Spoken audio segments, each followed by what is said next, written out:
You are a based on white. who I I'm am. assuming middle class Asian American, white presenting, I should say. So you're a white. I'm white presenting. Wait. What? What? Yeah, The, I can- what? A white presenting Asian. What the heck? Let me rephrase that. Can you look at me right now? This is what. No.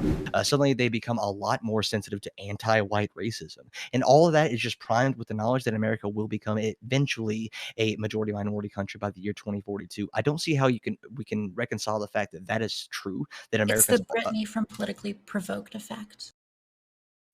Yeah, there you go. Timmy, little Timmy meme. Little Timmy. So, Instantly turns you we into do- a we dog. do And I'm not saying that, like, Okay. racism doesn't have to be like, So savage. Welcome, everybody. Hope you're all having a wonderful Friday. I want to thank everybody for using their Friday night to, instead of spending it with friends, family, to instead go on the internet and talk to people they disagree with. Everyone's favorite activity. I know everyone will, of course, be extremely civil. First, I'm going to go through the basic rules. The first rule is that you don't violate Twitch terms of service. That means things like no gore, no slurs, nothing that could get the channel removed for your conduct.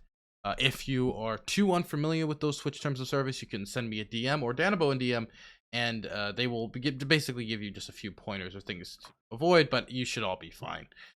Besides that, don't attack people's immutable characteristics. That means don't go after people's race, don't go after people's gender, stuff of that sort. I know that this is a panel of a lot of people, even though we have a lot of time to discuss the issues, and so it can be quite difficult to try to move yourself into the conversation. And so if you're having trouble, if you raise your hand, I will give you a thumbs up and I'll write your name down, and I'll make sure that eventually I stop the conversation, we move it over to you so you have some time to speak. But please use that as a last resort, not a first resort, if possible. I will also say that my biggest rule is that when I am talking, nobody else is talking. My priority as a moderator is just to moderate the conversation. I will not be trying to inject my opinion. As much as possible, I would like to remove my bias, but I am biased as a person. I'm not going to pretend not to be, but I will do my best to be an unbiased moderator. Is there any question about today's rules or anything like that? No? Wonderful. So what we're going to do is we're going to start by allowing everybody to introduce themselves. And so I'm going to start in the top right-hand corner with Jangles. Hello, everyone. My name is Justin. I go by Jangles Science Lad on the internet. I make YouTube videos very infrequently, and I've been on here once or twice before, but it's been a while. I'm nice and rusty, so go ahead and lower your expectations. Wonderful. I'm here to have a good time, more so than anything else. I got my tetanus shot. I'll be fine. I'm going to throw it over to Actual Jake. Hi, I'm Actual Jake. I'm often a guy in a corn suit. We do leftist stuff on Twitch. It's a lot of fun. We have a really chill atmosphere. I think you'd like it. Wonderful. Now I'm going to throw it over to the former Joe Lewis. You've changed your Twitch name. Is that correct? That is correct. So now you can find me now and always at twitch.tv/Dumadamu. Please, if able, address me however you would like within that. Duma's fine, Damu's fine. But if you switch up every once in a while and say Joe, I'm not gonna slip up and call you the C word. So with that being said, I'm glad to be here. Always fun to come on these. It's been a minute, so can I ask a question about that real quick? You mentioned on Twitter, this is just a Twitch thing, or is this like a more of your life thing? Yeah, it's like so like on like internet persona, like it's kind of like within that, but obviously like in private situations with all of you, like you can call me. That's totally fine. Okay. I just wonderful. Now I'm going to throw it over to a new guest, Kenny. Oh, no. I cannot hear you. I believe you're muted. Oh no. He was having some trouble before. Okay. I can keep going, and I think Danabo will be able to help you out. I'm gonna throw it over to last username. Hey, I am last username, liberal anarchist, also known as Econarchy on YouTube. The most radical kind of liberal there is. Good to be here. Happy to have you here, last username. Now I'm gonna throw it over to Merrick. Howdy, y'all. I am Merrick DeVille. I am, I guess, a streamer again. Who've been getting back into it in the last couple of weeks, doing it pretty regularly again. But, you know, formerly was just a Twitter person. I am a sex worker. I am a lefty. We talk about a lot of issues. We talk about the war on drugs. We talk about feminism. We talk about sex work. A lot of history stuff on my channel, and I am very happy to be back here. So yeah, I'm very excited. We have a great bunch of panel people today. Yeah. We have a great cast as always. I'm gonna throw it Yeah. over now to Superpower Broadcasting. Yeah, thanks, Dylan. It's good to be here. I'm Kevin Castley. I run the channel Superpower Broadcasting. I stream every day to Twitch and upload content to YouTube as well. You can also find me on Twitter at Kevin Castley. I'm a liberal hawk, anti-theist, and liberal unilateralist. And I talk a lot about foreign policy, geopolitics, morality, and, you know, social issues as well, through a liberal lens and economically liberal / center right. So good to be here. Looking forward to the debate. Thank you. Happy to have you here. And I'm going to throw it over now to Taft.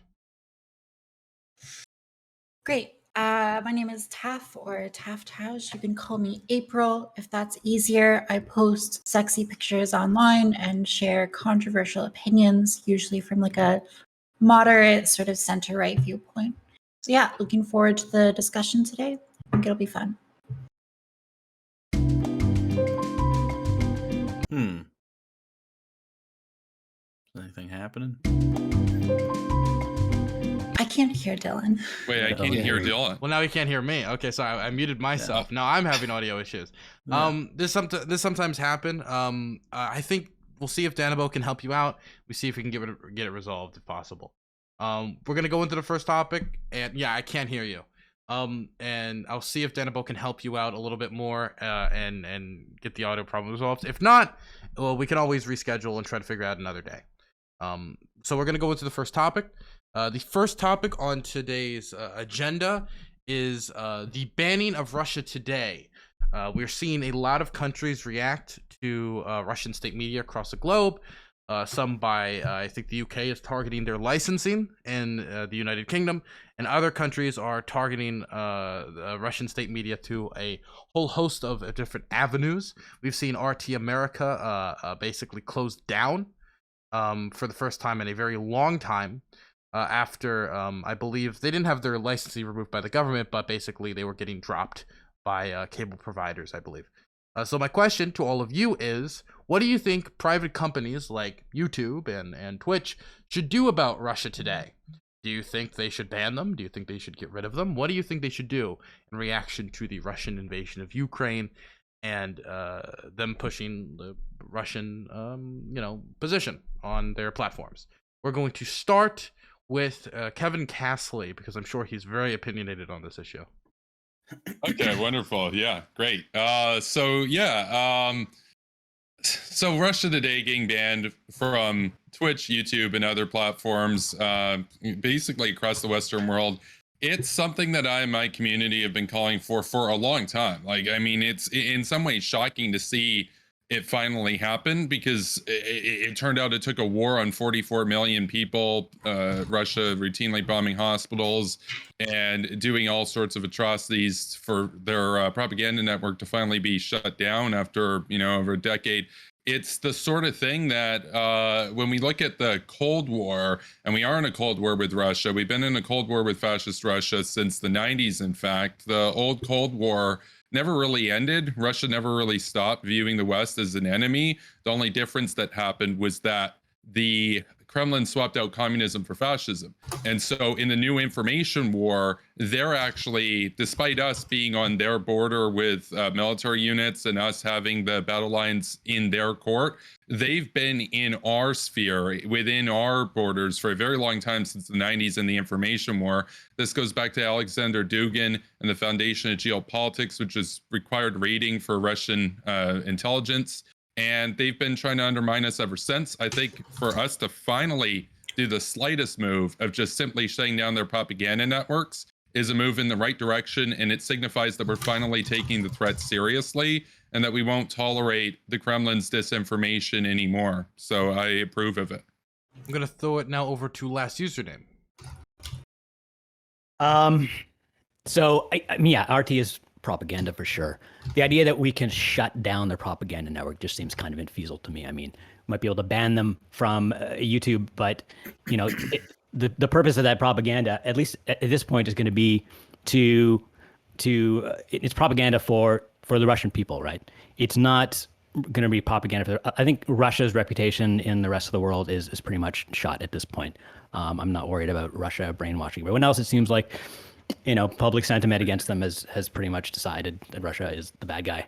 So it really, RT is just about the Russians. And if we decide to sort of plug our ears and just stop listening to Russian propaganda, we're just really cutting off a useful way to understand what's going on in Russia and what is driving them and what's happening with Russian culture and what makes the Russians tick. And there's no real advantage to that. So I think I don't see any harm to letting people outside of Russia hear RT. It's not going to hurt them. It's not going to brainwash them, but it might give them some insight into how we got into this situation, how we might get out of it. Okay, Kenny, I have good news. I saw your light turn green. I think you might have fixed your audio. Yeah, can you hear me, guys? Now I can hear you. Yes, we can all hear you. Perfect. Perfect. You can introduce yourself. The first, I'll also allow you to say your statement on the first topic, your intro to it, and it's about basically YouTube and Twitch banning Russia Today. Yeah, absolutely. So I'm Kenny Xu. I'm an author, political commentator. I'm the author of the new book, An Inconvenient Minority, which is about how Asian Americans debunk the critical race theory narrative. And my new organization is called Color Us United, called colorusunited.org, where we advocate for a race-blind America, colorblind America. I know those are fighting words, but I'm excited to be on here. Wonderful. Do you want to give your intro to the first topic? The first topic has to do with YouTube, platforms like YouTube and Twitch banning Russia Today. Yeah, no, I don't. Look, if we have YouTube banning Russia Today, why isn't Twitter banning, the Chinese state media? Or, why you can go down this rabbit hole forever, or North Korean dictatorial state media that's going on, or Iranian state media. I mean, you're supposed to allow state media to give themselves a voice. Just it's kind of the epitome of moral arrogance to say, okay, we're so good that, and by the way, YouTube is an American company, and I don't think many people in this chat think America's, the most exceptional, greatest country in the world. But kind of by banning something like Russia Today, you're basically saying, yeah, my American viewpoint is so good that we're going to ban all viewpoints that are antithetical to that, such as Russia's. Okay. I'm going to keep going around the room so we can all get our intro statements in. I'm going to throw it now over to Taft. Great. Yeah, I'll echo some of the things that have been already said by other panelists. I think that removing Russia Today from YouTube is just going to push the content elsewhere and into echo chambers. The kinds of people that are susceptible to this sorts of propaganda are going to find it, and they're going to find it as long as there is, free speech on the internet. But we want to be able to control where they're finding it and how it's balanced with good information that is presenting an opposing viewpoint. So one thing that I think has been really good in this conflict is the Biden administration's ability to counter Russian propaganda and to set straight lies and to control the narrative. And the way they do that is by honestly, addressing claims made by Russia, not just trying to paper over them or hide them. I think that's really the best solution, is to counter propaganda with good, valid information, and not just to try to pretend that nobody has the kind of viewpoints that are inconvenient. As for whether or not it's a good idea, it might be a good business move, frankly, because a lot of people are sort of in the mindset where they just don't want to see anything Russian. Even if I think in the long run, it's probably just going to fracture and divide and create chaos long term. So that's my position. Okay. I'm now going to throw it over to Joe Lewis.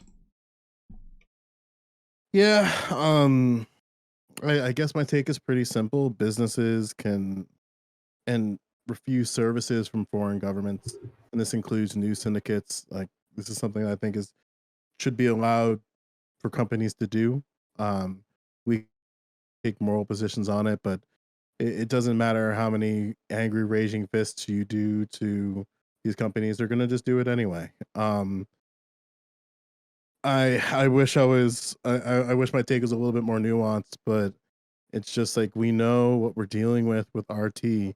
Like they are clearly biased and misleading and spread propaganda, and YouTube and any other company is within their rights to deny them access to their service. Okay. I'm now going to throw it over to Merrick.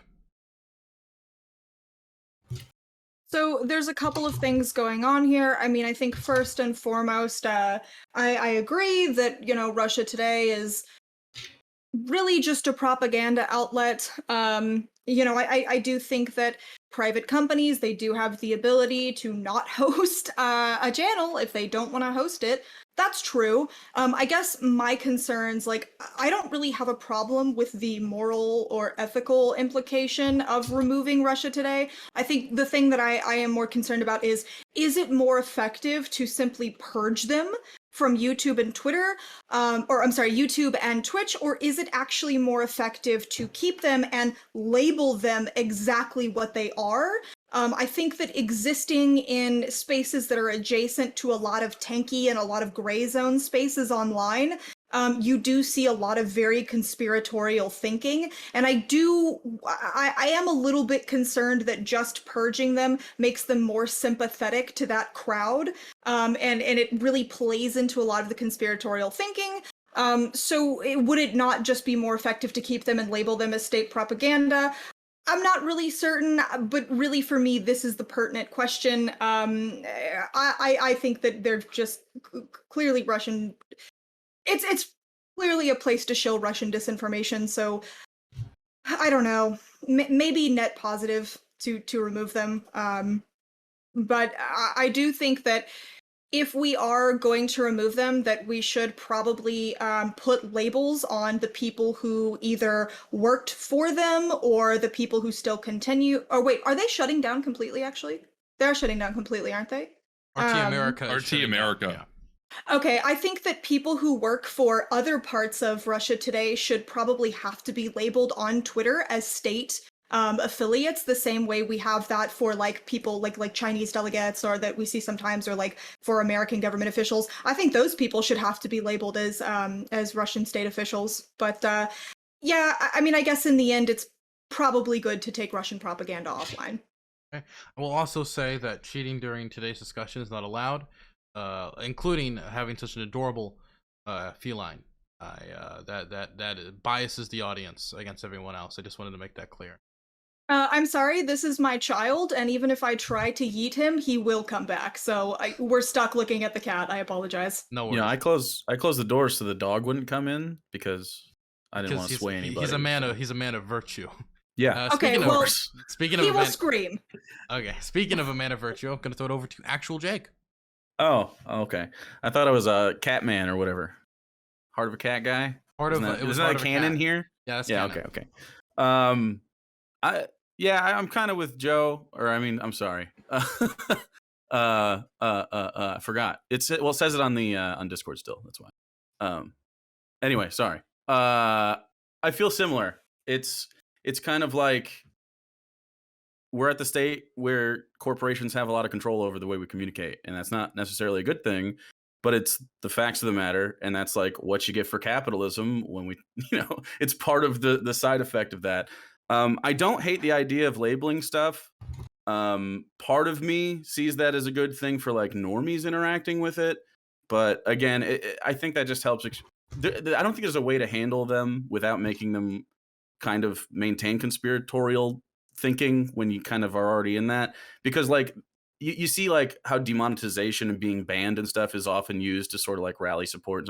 Same stuff happens with the, we've been labeled as misinformation. So I don't know if that's the answer. It's not a terrible way to go with it. I don't really know what the right answer is, but I do know that fewer eyes. Like we have such a short term memory for stuff, and then the way news cycles work, it feels like, I don't know, if RT shuts down, we're gonna be like who Omega Lol in chat when it's brought up in 3 years. You know what I mean? Like, because it'll be just dead because it won't be able to maintain eyeballs. So this is probably the best way to go about it, is if you want to get rid of them. I mean, the ethical things or something else, but it's effective. I guess that's my take. Okay, and the last person to wrap up intros before we move into an open discussion period is going to be Jangles. Yeah, so anytime a topic like this gets brought up, I do think it's always a valid question as to like, well, who gets to determine what is and is not misinformation? Who gets to determine what is and is not propaganda? But the answer to that question is never no one. They're all like, having an imperfect system is much better than having no system at all, in which case like anybody can say anything they want without any sort of repercussion. So I do think that's everybody here for the most part kind of agrees that RT is Russian propaganda. And one of the ways that their propaganda is that they'll like cater, like with their different language services, they will cater different stories to different people. The biggest example being like COVID. At home, RT took it very seriously. Get the vaccine. This is a serious disease. Absolutely do not, if you've been exposed to COVID, self-quarantine.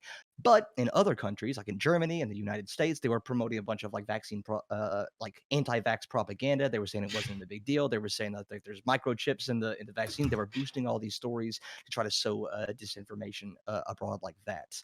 So propaganda like this, propaganda isn't just tricking people into thinking something that isn't true. Oftentimes it is appealing to what they want to be true in the first place. It's not tricking people. It's like they're telling them what they want to hear. In that case, facts are neutral. Like propaganda has nothing to do with the truth. They're going to tell you what you want to hear. And so countering propaganda with the truth isn't going to be effective, because the truth was never what people were seeking in the first place. They sought what they wanted to hear.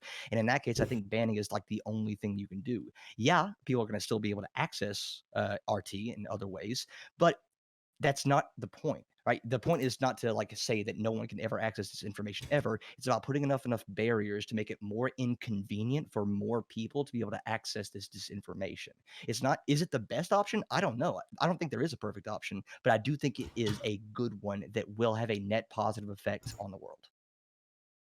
Okay, I do want to say Jangles, if you could turn up your volume a little bit, that would be greatly appreciated. That's the first thing I wanted to say. Second thing I wanted to say is to everybody at home, before we go into an open conversational period, is that please do not assume anybody here is an expert on the issues. These is a culmination of many different people. Please get resources from other sources as well. Do not expect random people on the internet to give you your worldview. Please do your own research and go draw from other sources as well. We live in the age of freedom of information of the internet. Please make use of it instead of just looking at Twitter memes. Okay. Is that a new disclaimer? Because I really like it. I've been trying to do it more and more, but sometimes I forget. I appreciate you. It's a good disclaimer for sure. Yeah, that's actually really good. Thank you. I appreciate it. So we're going to start with the open dialogue period. And one last thing for everybody talking today, I'm not going to tell you to be nice to each other, but I would just say, always be nice. Make sure your favorite spice. You get more flies with honey. Okay. Wonderful. Who wants to start us off for the open period? Kevin? Throw it over to Kevin. Yeah. I know Kevin's excited. Yeah, no, I am excited. Let's go. So I got a response to last username. You said in your opening about how it'd be important to keep, or that there could be some utility in keeping Russia Today around on these platforms so that we can see what Russia's up to or what the sort of mood is in the Kremlin or whatnot. That the problem that I have with that is that Russia Today doesn't exist to give you a window into what's going on in Russia. It exists for foreign export. It was founded for foreign export. If you want to watch what the Kremlin is saying to their own people, you watch like Russia 1 and get it translated into English. You'd watch Russian state TV for domestic consumption. RT is specifically funded to the tune of about $300 million a year to basically sow discord and brainwash the youth in the West, America, Canada, the UK, France, etc., to basically drive a wedge on various social issues, to hype up the far left, the far right, to basically wither away our social fabric and amplify the divisions. And so I guess my sort of question would be, or my sort of response would be, because we're able to just go online and search up their own state or whatever, we can just watch Russia 1 or whatever. Why should Twitch and YouTube keep these guys around? Because the thing is, we're not talking about individuals who just happen to agree with Putin or like Putin. We're talking about a particular government that we know is basically broadcasting its foreign policy and its connivances against our world. And of course, they don't allow us to do that there. So, well, okay, so I didn't know that. I suppose maybe it would be better than a potential compromise is if I was YouTube, I might block RT and instead replace it with the Russian version, like you said, whatever it's called, the domestic version of the propaganda. I don't know if it's in English or not, but well, it's not in English. The problem is they don't show that to the rest of the world because it's specifically only to like give their people their propaganda. Like they have a different tune for the West, right? Like they have a different thing that they tell leftists in America versus what they tell the people in Russia, right? Different message to different groups. So they're not actually, it's like North Korea. They're not really interested in broadcasting here. They'll have a different organization do that, like RT, where they'll brand it. They'll hire people that sound British or whatever, people that sound American. They'll get Larry King on. But like you're never going to find Russia 1 on Twitch or YouTube because they're only interested in Russia. So well, but you could if you get the feed, you could put it on YouTube, right? Russia's not going to put it on there, but YouTube could get it. You, then Taft. But I'd say even knowing that about RT, I still probably, if I was YouTube, I still probably wouldn't ban it because if I do that, I'm kind of opening a can of worms where now I have to decide which foreign organizations or governments are allowed to be on YouTube at all. And if Russia isn't, then it seems like there's going to be a whole lot of other nations that aren't either. And I'm going to have some huge, complicated policy for deciding that. It's probably something I'd choose to stay out of and just have a very simple allow anything policy if I was YouTube. But YouTube's a multi-billion-dollar company, one of the biggest in the world. You could hire people. You wouldn't have to do it yourself because otherwise what you're saying is if you're YouTube, you're okay with letting Putin take advantage of you. That sounds weak, personally. Well, I'm okay with letting lots of people take advantage of me. If I'm a communication service. Okay, great, wonderful. After Merrick. Okay, yeah, it's gonna be Merrick, Taft, then Jake. Oh shit, I might not remember. So I guess one thing that I want to add on to what Superpower Broadcasting, what your name was, Kevin, right? Kevin Castley, yep. Right. So something that I want to add on to what Kevin is saying is that he's talking about how Russia shows different things to their people that they show here in America. One of the things that we actually know about Russia's propaganda strategy is that they will put out conflicting narratives because they're actually not really concerned with pushing a coherent narrative, because a big part of propaganda is not necessarily sticking with a certain rhetorical strategy. A lot of it is like just sowing doubt. So there actually is a willingness to put out conflicting narratives because just that act of sowing doubt is enough to help like weaken things and is enough to sow chaos. And I think another thing we were talking about when you're saying like, well, if I was YouTube, I would have to start litigating like which countries but the thing is like you don't really, because you're a corporation and unfortunately, whether for better or for worse, as a giant corporation, there's not really anyone holding their feet to the fire saying, well, now that you got rid of RT, now we have a list of all of the other countries and we got to start going down that. And they don't answer to other foreign governments. So I don't think that we're actually likely to see much pressure on them to do this with other foreign governments. I actually very much doubt that we're going to see this at all. I think another thing to consider is that Russia today is not the only media coming out of Russia. Like they have other outlets that are still existing on YouTube. So those are just some things to consider. Yeah, I have a question for Kenny because Kenny, in your opening, you mentioned how would it be okay what if about we could have Taft and Jake comment first? Sure. Okay, one Taft.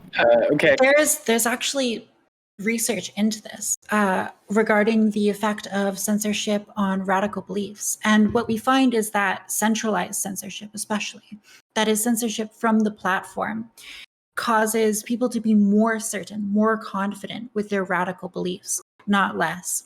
And it's because these people tend to go where they can find information that is going to confirm their belief. And if that takes them to platforms where there's no dissent at all, their certainty of beliefs actually increases. So I agree with people in the panel who are saying that these companies like YouTube can ban Russia Today. That's within their rights. We agree. That's part of the private structure of, internet infrastructure that allows them to moderate their platforms as they see fit. But I think what we're disagreeing about is whether or not it's productive to do so. And I think the evidence that it is productive to do so is pretty weak. And in fact, there's evidence on the other side that might say that it's actually harmful. And so when it comes to this question of whether or not Russia Today should be banned, I'm not really concerned with this feel-good policy of we ban them and then we are striking back against the Russia, because that, again, feels good, but I don't think it's borne out in the evidence of that being an effective policy. Okay, Jake? Well, I don't think it's I guess I'll answer you and then go back. I don't think we're not talking about radicals getting more radicalized. That's not Isn't that the concern though? The no, propaganda? It's not the concern. You're not concerned about people being propagandized. I'm not concerned about that radicals becoming more radical. What I'm concerned about are people becoming radicals because they weren't yet. They weren't yet, and then that's the problem with propaganda is people becoming them, not becoming more them.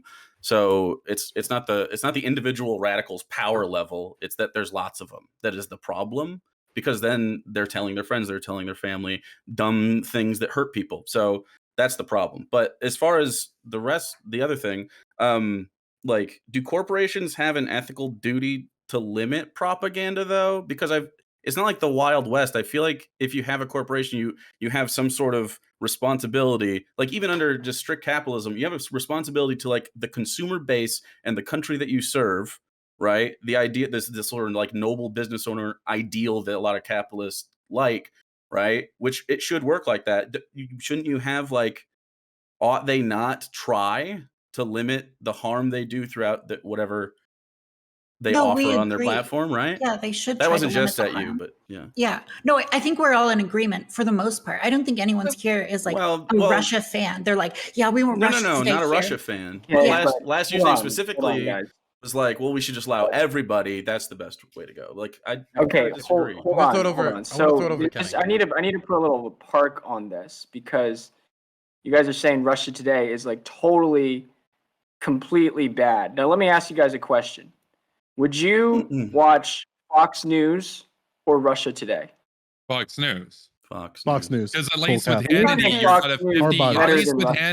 At least with Hannity, you got a 50% chance that he's right or a 50% chance he's wrong, because he's just doing a partisan sort of thing. With Russia Today, you've got 100% chance that it's a foreign enemy state, just like Chinese state media, conniving against your country, and that what they're saying is disingenuous to try to undermine you. I got a question for you, Kenny. So, in your opening statement, you mentioned Chinese state. Wait. That was an incredible segue. One second, Kevin. You gotta let Kenny respond. Okay. You'll have a question for him. Okay. Okay. Look, so you need to acknowledge the fact that people aren't completely dumb. They don't just put in an input and it just comes in the output, and they believe 100% of what they say, okay? You need to acknowledge the fact that, hey, maybe we could use some aspect or appropriate or whatever, some aspect of what Russia thinks about the U.S. Because we're here in America talking about how the U.S. is racist, about how the U.S. has this issue, this problem, and I'm telling you, Putin's saying the same thing on his side. They're saying the U.S. is racist. The U.S. does have that problem. And in that case, you and Russia Today probably agree. You know who else is saying that? CCTV. Putin's racist, dude. Putin's a chauvinist. CCTV in China is saying the exact same thing about America. They're saying America is in decline. Well, they hate America. They're saying Americans are tearing apart themselves, everything like that. And in that case, you would have some agreement with CCTV. So in the sense that, or if you believe that America is also a racist country, you would believe a similar thing that Russia Today is also saying and CCTV is also saying. So these companies have some beliefs that we may actually need to hear, at the very least hear. And insofar as that's true, it's not worth going through the perspective of banning something because for the sake of, we do need to hear what the other side thinks. We do need to hear what the world thinks. But please go ahead, Kevin. Sorry. Yeah, I had a question for you because in your opening you mentioned, well, what about Chinese state-affiliated media? And I just want to make sure that you're not just doing a deflection or whataboutism. I want to just ask you, would you take a deal where social media companies and stuff don't platform Russia Today, and in exchange, we also don't platform CCTV? Like on my show, Go Gang Rising, we react to CCTV sometimes, CGN and stuff. They're really bad. They're really bad. Like they're on the same level. We're in a Cold War with both countries. I'm fine with getting rid of both. Would you take that deal? Or do you, like, because some people say that, but then they just want to protect RT. Would you be fine with shutting down both? No, I wouldn't be fine with shutting down either in this country. So to it was me, just it's a like whataboutism to deflect from the pressure on RT. Okay, great. No. I'm asking. Okay, Kevin, would you ban TikTok? Yes, I've called for TikTok to be banned like since 2020, basically. Okay, wait a How second. dare you? All How right. dare you diminish Wait, the why voice are of we a doing black such person? things? You losing that Gen Z audience, man. No. Now you're banning TikTok. I mean, it's Okay, what's okay, going okay, on. okay, I'm okay, saying okay, it's okay, a okay. problem. Everybody Relax. calm down. Communist party. Everybody, My Here you go. memes, Kevin. everybody calm down, okay? We're gonna lose all of our TikTok memes at Kevin's hands, but Kevin, please continue. I mean, no, Kenny, you were gonna respond to that. That's okay. There you go. Once you start saying that everything created by this country necessarily is 100% wrong and 100% needs to be banned, then I you never start said going that. down a very dark road. You start Never going said down a that. very dark road because then you're restricting yourself from international commerce. Okay. I never And said everything international made in commerce China should comes be with banned. it- I said their propaganda should be banned. Well, you also said we should ban TikTok, which is a their Chinese propaganda. state-owned company. It's Okay, literally like- a spyware so And- that the Communist Party can see what you're up to and get your data. So Listen, Maybe let's save this Exactly. TikTok, Kenny, I'm discussion confused. for a later day. Okay, I'm really so confused, Joe Lewis Kenny. hasn't said anything yet. I know there's a lot of people on the list, but I want to make sure he gets. Sorry. He who shall not be named.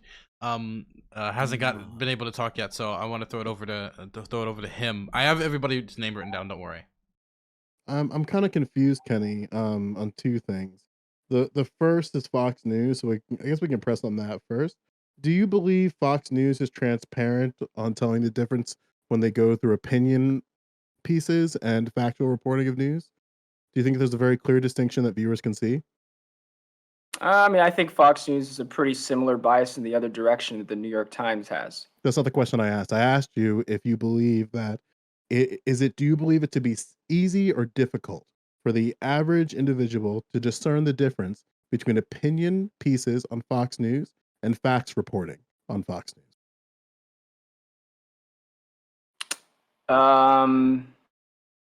I would say it's pretty easy. In Pretty what easy way? for me to do it. It says opinion at the top. Does it?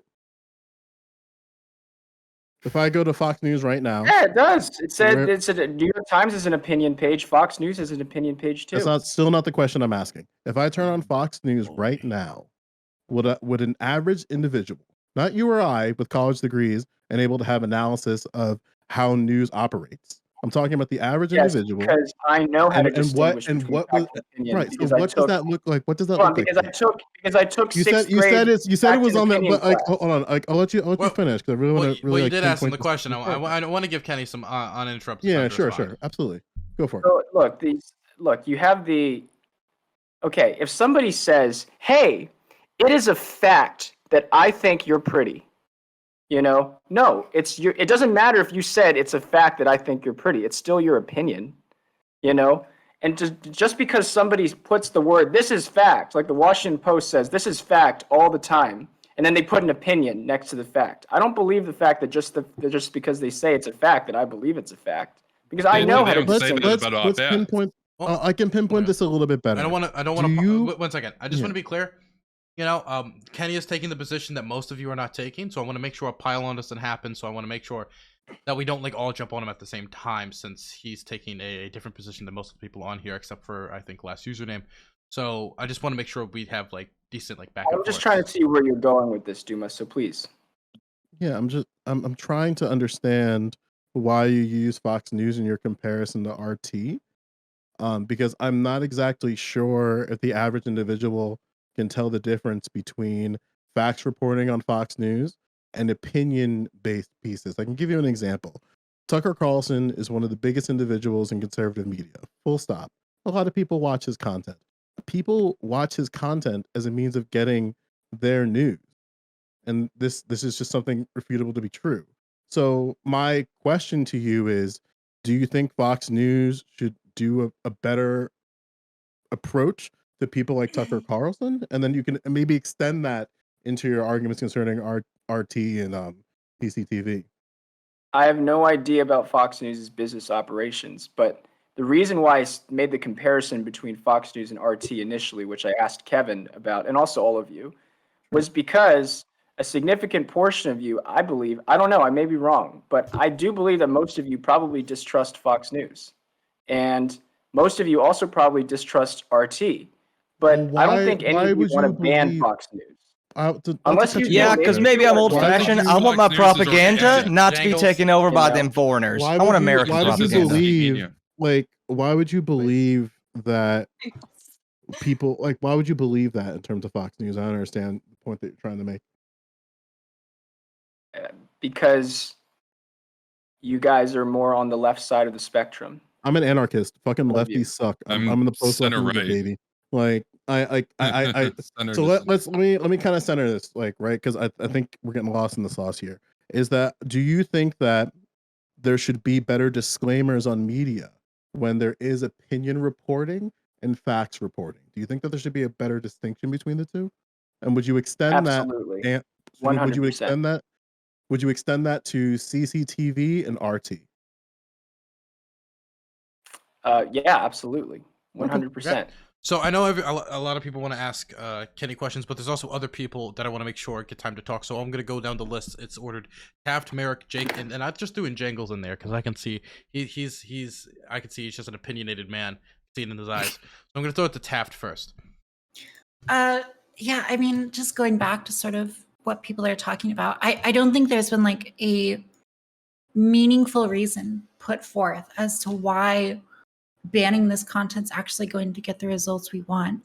I wonder if some of the people in here, for example, Actual Jake or Duma, would be okay with a policy that specifically labels it as like state affiliated media, or maybe downranks it in the algorithm. So that is to say, like, recommends it less often, but doesn't outright ban it. Therefore, you know, we're meeting some By of the the way, last usernames like requirement. Yeah. By the way. YouTube already does that. They label all Yeah. state funded media with a little banner. I'm wondering if there's like a solution that isn't outright banning it, but still allowing people to look at it, understand, you know, what kind of propaganda is being put out by the Russians. And it's a kind of know your enemy type scenario where you want to understand that sort of thing. But they don't and know it's their also enemy. allows people to continue to be on these platforms and not feel pushed elsewhere where they're going to end up in echo chambers that are, you know, much more extreme than YouTube is going to be. People still But they don't know it's their use- enemy, though. Yeah, like people Well, still okay, use they're going to be less able to know it's their enemy if it's totally segregated. They won't even segregated interact onto with You their won't have enemy access to ever. it. That's the No, point. that's not Wait true. a minute. No, on Wait. YouTube, that's not true. Like Wait. people do interact with other content, and that's because of how the algorithm works. Like No, if you- it's less likely to show you content that's, you know, state affiliated. But that's Okay, weak. wait, Why not just guys. get rid of it? It's my turn. Wait. Yeah. I Is- explicitly have a point to make about this. And so initially when I first responded, I was like, you know, I guess it's the utility of should we label it or should we completely deplatform it? But I actually remembered that we do have studies that deplatforming actually does work. And so I think that that's actually really, really important to note, that not only is this isn't really a question of like, what do you think? It's actually a matter of we do have data that shows this. We do have data that shows that deplatforming does work. And I understand that your point of like pushing people into echo chambers and pushing people onto like DLive or BitChute or whatever. But I think that this is a question of utilitarian calculus of, do we want hundreds of thousands, if not millions of people to be pushed into a position of being radicalized in the first place? Or do we want 10,000 people to get a little bit crazier. And for me, I'm going to go ahead and say that the lesser of two evils is 10,000 people getting a little bit crazier if we can prevent hundreds of thousands of people from being radicalized in the first place. I think another point is, sorry, I'm real brief. I think another point is like, you specifically, you were like, what's better, Russia Today or Fox News? Like, what would you trust more? And I think the thing is, we don't even have to look at this in terms of like moral hypotheticals in a vacuum, because this isn't happening in a vacuum. Here in the United States, we have a massive portion of our media that acts as a watchdog towards Fox News. We do not have a massive portion of our media. We do not have activist groups and organizations that act as watchdogs for Russia Today. You can go online right now and you can see Russia Today people who do not tell you that they take money and work for Russia Today, presenting themselves as anti-imperialist, decolonization, communist leftists who are absolutely pro-imperialism. Yeah, how dare you? Absolutely pro-imperialism, right-wing, and they lie about what their affiliation is. And we do not have a lot of people who go, oh, Sean Hannity, here's a list of every time Sean Hannity has lied. I can show you that. What I can't show you, and people don't know the household names of the people who work for Russia Today that tell lies to all the fucking Zoomers and all the like younger millennials who are on Twitter right now getting radicalized by these people who don't even know their actual politics. And that is so much more insidious and so much more dangerous than everyone who knows that Tucker Carlson is lying to you, because there was literally a lawsuit where Fox News argued that you cannot be expected to take the things that Tucker Carlson says on his platform seriously. There was literally a lawsuit where Fox News argued this. We do not have this for Russia Today. Base, I agree with that. Yeah. So here's my response is, we do have watchdogs for Russia Today. It's us. We are talking about Russia Today right now. We clearly understand the dangers of Russia Today. Not the same scale, Kenny. You understand the same scale. And if you don't think there's enough watchdog being done on Russia Today, you can go start a watchdog against Russia Today. Okay, there's so many media sources that we think are false or anything like that. You can start a watchdog. It's and I'll tell you this. There was this church once that exhibited some like cultish behavior that I, used to look at a long time ago. And what happened was some of the members and people, and this was not public in the community. So what happened was some of the members of that church left the church and they started a website exposing the church for all of the abuse that it did and everything like that. And that led to a lot of other people leaving that church. That's what happens. This is what happens in a free country. People start watchdogs, people expose, people do those things. You don't have to outright ban for people to get the message. So Kenny, it's economies of scale. Kenny, we don't have the money. Okay, one at a time. We're gonna go Kevin first before. Sorry, my bad. Sorry. Okay. So Kenny, you said basically to people on this panel that you can start your own watchdog to RT. You could call it a watchdog. I have a show with my co-host Spooky Nukies. We're on episode 64 coming up this Saturday. Every Saturday night, we react to the worst foreign policy takes of the week. And almost every week these days, we feature RT clips. And so now, granted, we're only reaching a few thousand people a month right now, but we're doing our best. But that doesn't mean that just because I'm doing this, that I can say now, well, therefore YouTube and Twitch should do nothing about the problem. In fact, they should have been doing this years ago. They should have been doing this even if me and Spooky Nukies didn't exist, because it's the right thing to do. And so I guess my question is, I see you talk about Chinese state-affiliated media as insidious, and I would agree with that. But why do you want to give a pass to Russia? Why do you want to deflect from Russia? It raises some questions about, is it because Putin admitted to supporting Donald Trump? Maybe it may have something to do with that. I don't know, but care to enlighten me. So. Okay, no, I never said prioritize Russia or prioritize China. Never said that. End of story. Okay, well, you say you didn't want to do anything about can you clarify your point then, if possible? Or re-clarify it? All right, Jenkles. Yes. My point is, don't ban CCTV, don't ban Russia Today. And don't ban other state-sponsored news channels. Don't do that. They ban you. Yeah, Well, they ban I'm you. I'm kind of on the line of Kevin here. Where Well, we next, should. I'm sorry, Duma. Sorry, I just remembered the Yeah. Russian State Duma. Sorry. It's Jake next and Jangles. Oh well, on my show, Actual Jake, with my co-host Boots McToots, I'd be remiss if I didn't take this opportunity to let everyone know that they can subscribe at tier 1, 2, or 3 right this second. You can also use your Prime. Okay. But what else what I really wanted to get into was Yeah, except we actually more react to Kenny. RT, so it's More- actually we yeah, react to but this RT, is so the related to pitch was RT relevant. on my show, Actual Jake, with my co-host Boost McToots. We talked about what Kenny just said about how there's some sort of like, oh, we should, if we're a free marketplace, we should allow like Russia to have like a say in what's going on. We should it's not about like what Russia's like the state has to say. We're not saying ban all things from Russia. We're saying like state propaganda is not a good thing to allow in general. It makes a lot of sense not to allow it. It makes sense to suppress clear state propaganda. It doesn't take a scientist to understand it. Hey, that's propaganda. But like it does affect people. That's why propaganda is a thing that's a word that has stank on it for a reason. So yeah, it makes sense to suppress that shit.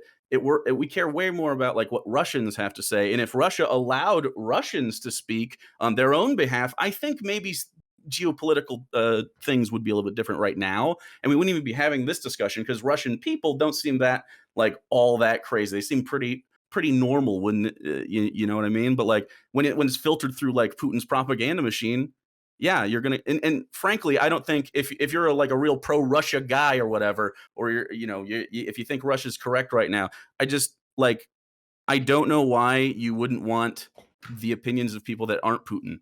You know what I mean, or his propaganda. Like, Your babies. Okay. Can I ask to people who support banning RT?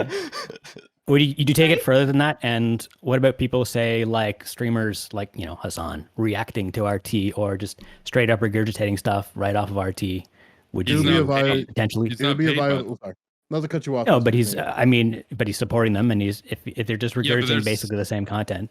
So there's So a you- difference so you between wouldn't support being like a banning them state- too. So right? there's a difference between being Kremlin-funded propaganda to the tune of $300 million a year versus a guy with opinions on Twitch that's actually organic. Like you can disagree. You're okay with it if but it's if not you're a funded foreign by agent and Kremlin. you're not disclosing your ultimate agenda, I have a problem with that. I absolutely have a problem with that. And you see a lot of these RT guys do not disclose who they're affiliated with or what their actual views are, and then they'll go and try to appeal to progressives or appeal to the alt-right or various sort of stuff to ultimately. So anyone who's amplify the anyone who's funded divisions. by the Kremlin should be banned. from If you're social funded media. by the Kremlin, and we're in a cold war with the Kremlin, RT specifically, it should be completely gone. But apart from that, look, I And anyone else don't know who's what to funded by tell it. you. I mean, they ban us. We're in a war basically. We're not in a shooting war, but we are in an information so- war, and we're at a great any- vulnerability okay, if we let Just them can you I'd just like to answer my follow question? you. Eddie, I'm so would you ban anyone who is funded by the Kremlin from social media? Right now, over the Ukraine thing, yes, but in the past, I would have required them to have that note that they are affiliated and to disclose that who they're getting paid by. Like what Mike Flynn failed to do when he was a Turkish agent for $500,000 and failed to register. We've seen this routinely with conservatives where they refuse to disclose their hidden agenda, basically, and it's a big problem. And I think that all of them. Well, so how far should we be go to required- try to find out where people are getting their funding, right? If some well, like a big that's influencer why, blows that's why up, I on my channel have called for a congressional hearing to investigate who's getting funded by anti-American actors, basically. this isn't so like a you search want for to know like purity. maybe I wanna say force it's not Hassan to just reveal his conservatives. finances or Eric something like that? Swalwell too. Go ahead. I couldn't hear any of that. Yeah, there was multiple people talking at the same time. Well, would you be in I favor I of said it's not forcing just conservatives, streamers it's like Eric Hassan? Again, I Swalwell, can't too. hear this. Dude. What a mess. What a mess. I said there was multiple people at the same time, and the response from the room was to have multiple people then talk again at the same time. We're gonna go in order. Last username. So, Wonderful. would you be in favor of using any sort of measures to force influencers to reveal their funding or whatever, investigate them to make sure they're not being funded by Russia? Because I assume if RT is banned, then the next step is going to look for other ways to get that propaganda out that's not as obvious, right?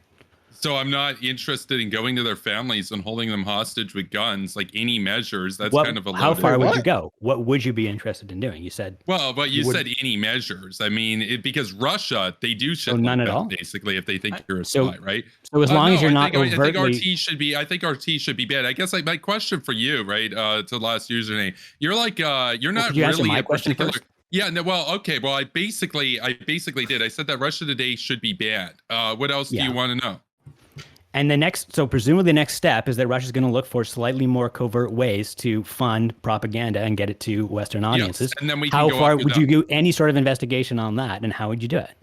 Well, simple. Okay, great. There's a mechanics to that. Basically, what you would set up is a body. You could have it, U.S. intelligence advisors, etc., whatever, hearings, etc., interviews under oath, people testifying under oath, anybody that where there's reasonable cause to believe that they might actually be funded by the Kremlin. For example, I did investigate. I called Jimmy Dore to testify on this because we know that he got paid by Putin's puppet, Bashar the Butcher in Syria. He got paid a couple $1,000 with the Serena Shrim Award, for example, which is basically a way for Russia through their proxies to funnel money to one of their good boys in the West. I'd be interested in investigating if he's got like financial inducements or whatever from the Kremlin as well. It could just be that apart from that, he's just organic and a dummy, but it could also be that he's getting paid to undermine a lot of our youth. And we're not really interested in that. We're in an information war, and in a Cold War, if you lose the information war, you have no will to bring up a deterrence in the actual physical war, and then you've lost. And that's what happened in Vietnam. So. I want to throw it over to Jangles, who's been waiting a very long period of time. Like a good boy. I want everyone to know I genuinely do sympathize with the notion that like it is a little scary when any sort of state or big platforms like YouTube or Twitch get to decide what is and is not misinformation and what is and is not propaganda. But just because that is a little bit scary and that the bar should be pretty high, because I value free speech. I'm an American, so I like my propaganda homegrown. But I do think that there should be a line, and I think RT absolutely crosses it.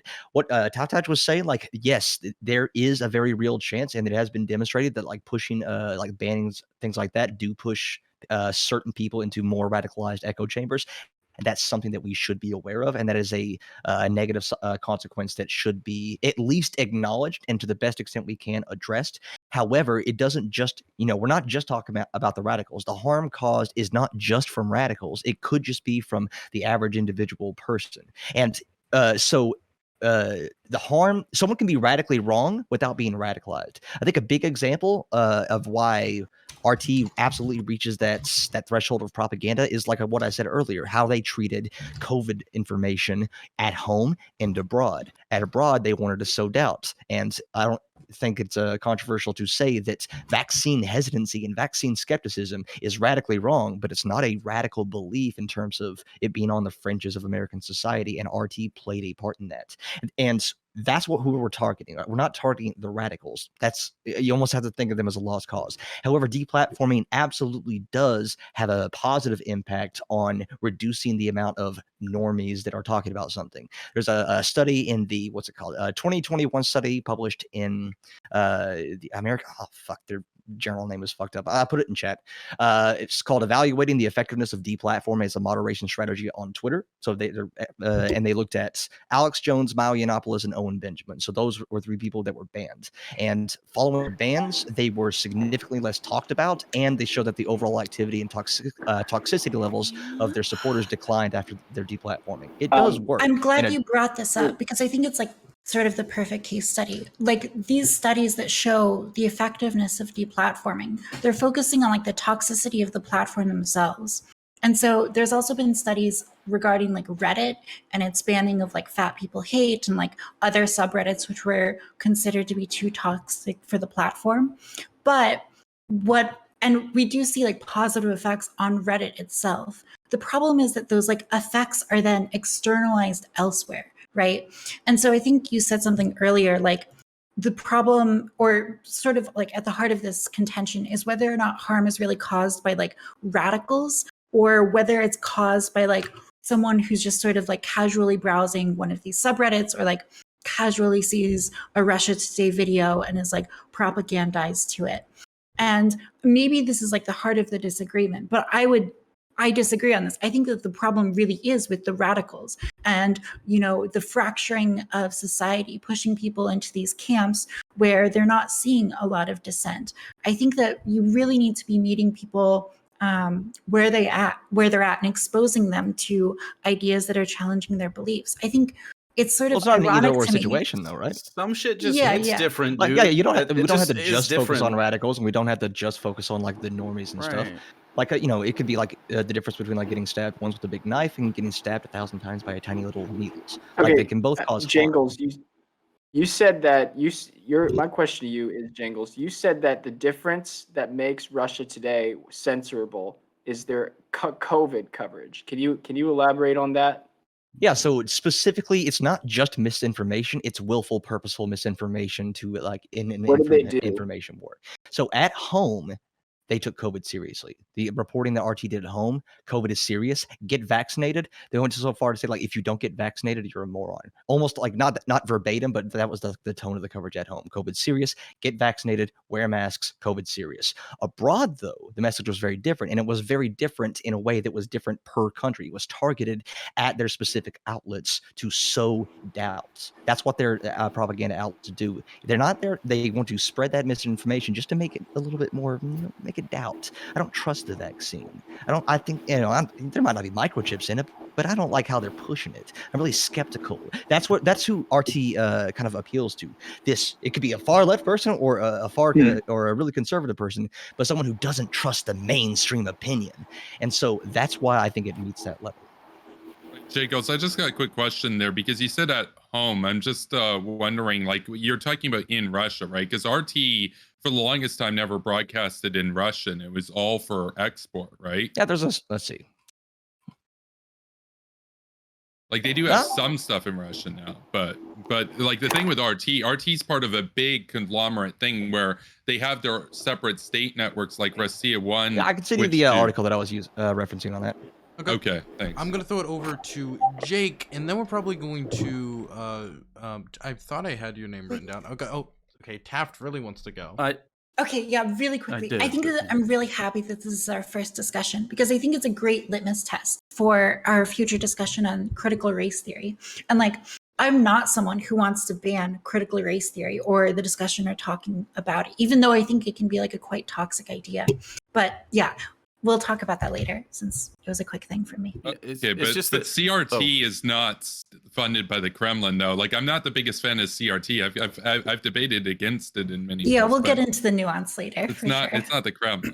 Right? Well, it's just that like it's like porn, right? There's a difference between some guy saying like just I believe in some right wing opinion, and then there's a difference between like when you know it when you see it, you know what I'm saying? Like, oh, this is fucking propaganda, and just over time you can see the body of work of RT definitely fits the bill. It's not really debatable. It's not just like a little bit right wing. It's like a calculated endeavor to misinform people for a specific political advocacy. It'd be just as bad if the really hardcore anti-CRT people were right about like parents really pushing kids to be trans and stuff. That's like, we're dealing with what you fear about the left actually happening on the right, just for different topics, right? They actually do convince people to think weird stuff, radical shit. Okay, all the time. We need to wrap this up. So I'm gonna allow everybody to do ending statements. Thank you for informing us on how Russia Today is like pornography. You know it when you see it. Wonderful. Come on, man. Have you not heard that before? Read a book. That's like an ultra famous quote. Yeah.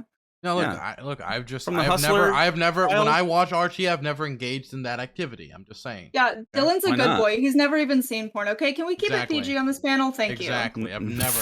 You're all Invited me. degenerates. Thank you. Yes. Would never talk Okay, about porn on this so we're gonna panel. do wrap-ups. We're gonna have people just give their ending statements uninterrupted. So you go. So be sure to mute your mic if you cannot do that. So we're going to start with Taft. Oh boy. Yeah, I'll just reiterate. I think that most of the people here, everyone here, they're not fans of Russian propaganda. We don't want people believing wrong things. I think maybe the disagreement is mostly centered in how you manage conversations to get the best kinds of results and how you prevent people, inoculate people from taking in propaganda. And I think that the best way to do that is not by just banning things outright, but by meeting them with good information and more better information. And I think that the Biden administration is like a really good example of that, as far as how they've been able to counter Russian propaganda in their press briefings. So yeah, that's all. Okay. Next, I'm going to throw it over to Kevin Castley. Thanks, Don. Yeah. So I think I've made myself pretty clear tonight that when we're dealing with such a pernicious entity as RT, which exists solely for foreign export and has been proven to basically have this two sides approach of co-opting and galvanizing the far left and the far right to demoralize and degrade our social fabric and cohesion in the West, to undermine liberal democracy, trust in our institutions, etc., and promote all sorts of insane conspiracy theories to basically indoctrinate everybody progressive and left of that, and then these GooberCon, conservatoid, Tucker Carlson fans and stuff, and turn them against their own countries and talk about how Putin's a real man and how China's traditional and all this sort of stuff. I think it's very clear that we've had a long track record from them since their inception of them trying to undermine us. We're in a Cold War, an information war, and if we lose the information war, we're not going to have the will to ever seriously wage the actual Cold War, and then they will win. I mean, we're seeing Putin take advantage of this right now by going into Ukraine, and the only thing that he got wrong was that Ukraine would fight back. He was right that the West wouldn't do anything apart from that. He just thought that Ukraine would surrender quickly.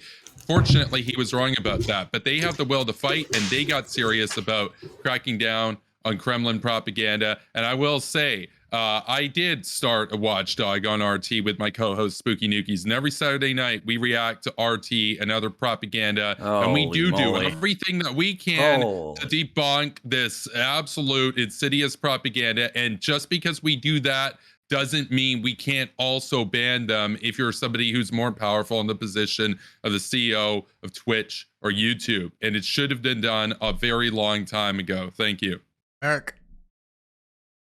Yeah, so Russia Today spreads misinfo, spreads disinfo, agents of chaos. I think that we really do not have, like I said before, like especially with the comparison to Fox News, we really do not allocate nearly as much time, energy, resources into pointing out Russia Today for what it is. I think especially in progressive and leftist spaces, you can go on twitter.com right now and you can see a bunch of people talking about how the people who work for Russia Today they're actually the real leftists. Personally, I think that's fucking terrifying. So yeah, there is the potential that when you take away the platform that extremists are congregating around, they do tend to funnel into weirder places. But again, this is a matter of utilitarian calculus. I would rather we prevent the radicalization of a shit ton of people, and unfortunately, some people are going to get pushed into worse places. But as Jangles pointed out, there are actually things that we can do about that as well. Russia Today, all they do is it's just propaganda. It really is just propaganda. Now, should we, like some people said, maybe address propaganda of other kinds? Maybe United States propaganda from other countries? Yeah, sure. But, that is sort of a whataboutism that was brought up. And yeah, it doesn't change the fact that Russia Today really pushes, I think, really toxic narratives. Yeah, I'm really not upset that they're off YouTube and Twitch. Okay, next I'm going to throw it over to last username. Yeah, so I think all this, like, we're talking like RT is this sort of uniquely capable of dangerously brainwashing people and driving them crazy. But I mean, 95% of what's on YouTube is dangerous bullshit. And the problem with banning it is, I'm trying to think of what kind of policy YouTube could adopt that would be sort of consistent and principled and allow them to ban RT without causing all kinds of other consequences.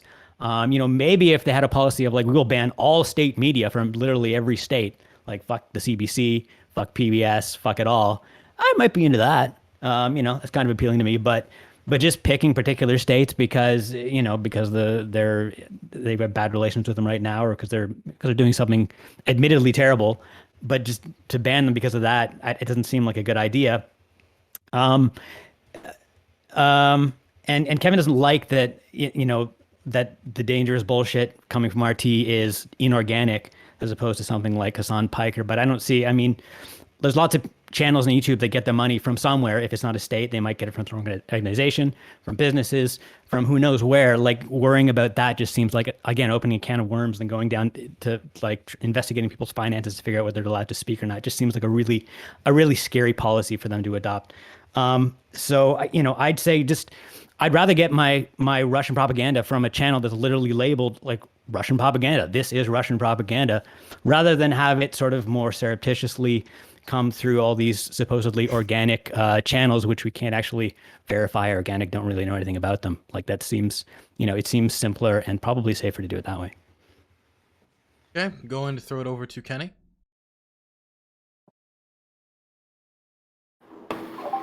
Yeah, so I've been hearing about what you guys have been saying, and I think the main arguments for banning Russia Today, I heard one from Jangles saying they had COVID miscalculations, and then another one, somebody else said they basically are right-wing radicalization. And to me, I think that those are not bright enough lines. Those don't fall into the category of, okay, we need to actually ban them from YouTube and everything like that. The only channels that I would really consider banning are channels that, like, I guess, advocate violence against people and violence against America, and those kinds of things. If you can prove that, then I would consider banning it. But just having some COVID misinformation and something like that, and being a right-wing news or opinion source does not cut it for me. Going it over to Jangles. Okay, to be clear, it wasn't just COVID misinformation. It was the willful misinformation that differed from what the authors. It might not have been Russia Today. So, Kevin, it might not have been like Russia Today in Russia, but it was like the columnists and people who write for Russia Today who were like all on board the like, no, take COVID seriously train. So that I might have made a mistake there. But the point still stands. It was the all right, here's what we're putting out to the rest of the world, and here's what we're telling people at home. That's what I was talking about. Not just the COVID misinformation, but the willful, like, I'm saying one thing to the people I care about, and then I'm telling other people something different. Taftaj said the word inoculation in her closing statement, and that reminded me of a whole body of research that would have been really useful for me to remember during the actual discussion, but I guess that's just how it goes. So yeah, we can talk about utilitarian calculus. We can talk about the nuances of like, well, if you ban some state media, do you have to ban others? But at the end of the day, I'm a patriot. I don't want foreigners taking jobs from hardworking American propagandists. Okay, throwing it now over to Duma. Yeah, this was a really fun conversation. I guess like my conflictions. I guess there was like a lot of conflictions, right? Where it's like I never really know what Kenny's audio quality is going to be until he actually starts speaking. So I'm like always had to toggle on the volume rocker for Kenny him. has been good. Yeah, and then on top of microphones, I love how actual Jake does slights and comments every once in a while and just forgets that he's unmuted or muted. It gives some spice to the conversation today. Eric came in really good perspectives and Tafta as well. I always love Kevin. Kevin, don't stop, okay? But I do want to take an acknowledgement for last username. While I do agree that Sesame Street has been in the game a little too long, about over 50 years, I'm not quite on the bar yet to say that they're state-run propaganda. I don't know who is behind that Big Bird costume, but maybe one day he'll do the face reveal. I understand that Cookie Monster is basically a drug addict, and no one wants to really like talk about that. And the Grouch is essentially a homeless man that everybody just acknowledges it's homeless, and we just want to perpetuate this propaganda that a trash can can be a home. But I'm just still not there yet in terms of state-run propaganda for PBS. But this was fun. I'm glad to be back. Okay, now I'm gonna send it over to Jake. Yeah, I don't know. I think did you imply that Hassan's a CIA plant earlier? I think that's funny or whatever. Funny. He has the legs to be a plant. Hey, come on, he does he? I'm interested in I guess Kenny thinking that violence is bad, but disinfo that causes harm isn't bad, and why like just like slapping somebody is worse than teaching somebody else to slap them for you. I don't know what the difference is necessarily, like materially, but I guess it's maybe you could save face if it's not you doing it. I guess. Anyway, yeah, I don't have anything else to say except for if you want to hear more about this, every weekday, 7 p.m. Eastern, me and Fatty Boom Baladi, happy to have you at our show every week. Come and see it. Okay, I want to say if somebody said anything in the ending statement that you want to respond to the last topic, the last opportunity you'll have to do that is in the intro to the next topic. And the next topic is the Don't Say Gay bill, which is a controversial piece of legislation that seems on track to pass in Florida and is being proposed in many other states as well. I know that everybody here has done their research, and I don't need to explain to them at all any of the components of the bill. And in fact, I'm going to probably throw it over to Taft to open us up on this topic, and I'm sure that they'll be able to explain to everybody components of the bill. It's going to be Taft, Kevin, Merrick. It's going to go in order from right to left. I got to use the bathroom. Everybody knows the rules, right? So if I step away for a moment, nobody will start dropping slurs, right? Wonderful. Oh. Okay. I was looking at you, Jake. I'm going to throw it over to Taft. Slurs. Okay. Perfect timing, because I just got into a safe place in Elden Ring, so I can talk about this bill. Basically, the bill talks about, I think there's like multiple components. The first component is transparency. So it makes it law that schools need to make sure that parents are aware of what kind of curriculum they're going to be teaching. The second is a ban on sexual orientation teaching for children kindergarten to grade 3, I believe, as well as a ban on material considered inappropriate beyond that. And in addition to that, it introduces a procedure by which schools can basically bring up legal cases against, or I'm sorry, parents can bring up legal cases against schools. And of that, the most controversial part of the bill, for me at least, is the legal procedures which allow parents to basically drag schools in on the Florida dime to basically sue them. I think that there's legitimate arguments about the kind of chilling effect that this could have. We have to see how that gets played out in court as far as what is established for precedent and what is considered inappropriate behavior. In regards to the not being allowed to teach sexual material from kindergarten to grade 3, I think that's pretty legitimate. And in regards to the information that the school is now required to give parents, I think that's also pretty legitimate. There is a provision in the bill that allows schools to withhold information if there's a reasonable risk of abuse or neglect. So there's like some arguments about you should be able to withhold information from parents if they're going to be like abusive to their gay child.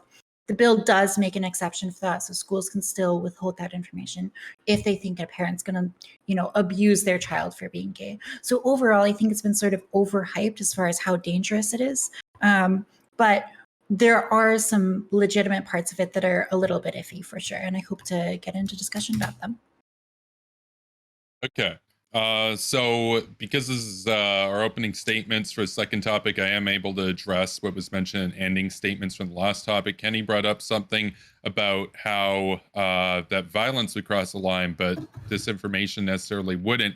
RT is a network that specifically has actually encouraged or condoned violence. They've even parroted gloriously, like bigged up, glamorized Vladimir Putin's nuclear threats against the United States, for example. And they've also defended Putin's invasion of Ukraine and Georgia and the invasion of Ukraine in 2014, which is definitely violence. And so as a network, they've also in the past, and their affiliates have done apologetics for the Charlottesville riot, which resulted in the death of Heather Heyer, who went there to protest against fascism, and she was murdered. So I just want to set the record straight on that. So now getting into my opening about this particular topic, it is kind of interesting how these both do kind of tie in together, though, because for the same reason that I'm against RT, I also am against this bill, because if you support gay rights, You should be against Ron DeSantis. You should be against this bill in Florida, and you should also recognize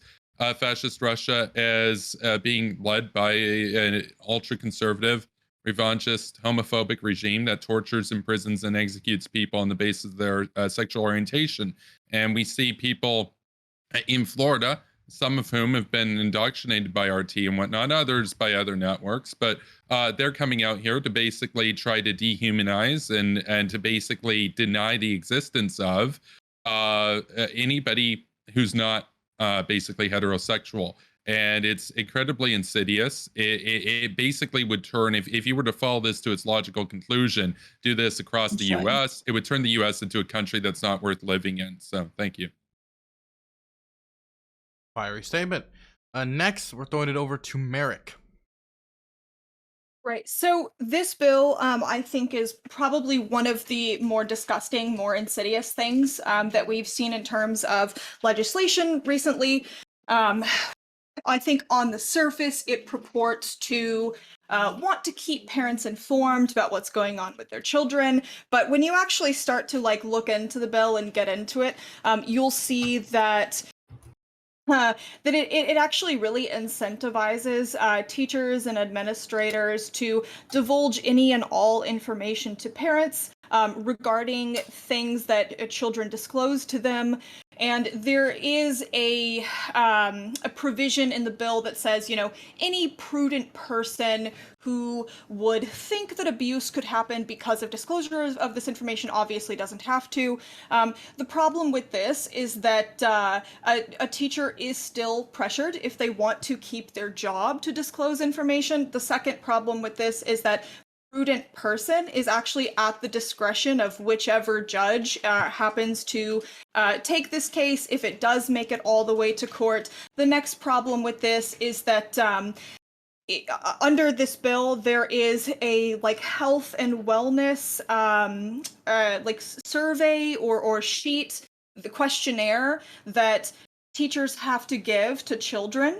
And parents actually have to be informed of the questionnaire. They have to see it first. They are able to read everything that's on it, and they have to sign off on it to be given to their children. So if children do disclose something on the questionnaire that they don't want their parents to see, or that they don't feel comfortable having their parents know about, well, the parent is then going to be wondering, hey, why am I now not seeing the results of this questionnaire? What does this mean? And they know the content of it, so they know that it has something to do with gender identity or mental health or sexual orientation. So that sort of defeats the whole purpose of being able to not disclose this sort of thing to any parent who is potentially abusive. We also know that it can be very, very difficult to determine this sort of thing. So the bill is written, I think, contradictory, and at times it's very vague. They talk about how we can't talk about things from K through third, and they say, well, teachers can't really engage in this sort of thing. They can't push it. But it is very, very vague when you actually read through it. And it does give parents the right to sue. So I think it's setting a really, really bad precedent. It's actually modeled off the Texas legislation, which is a nightmare worst case scenario bill.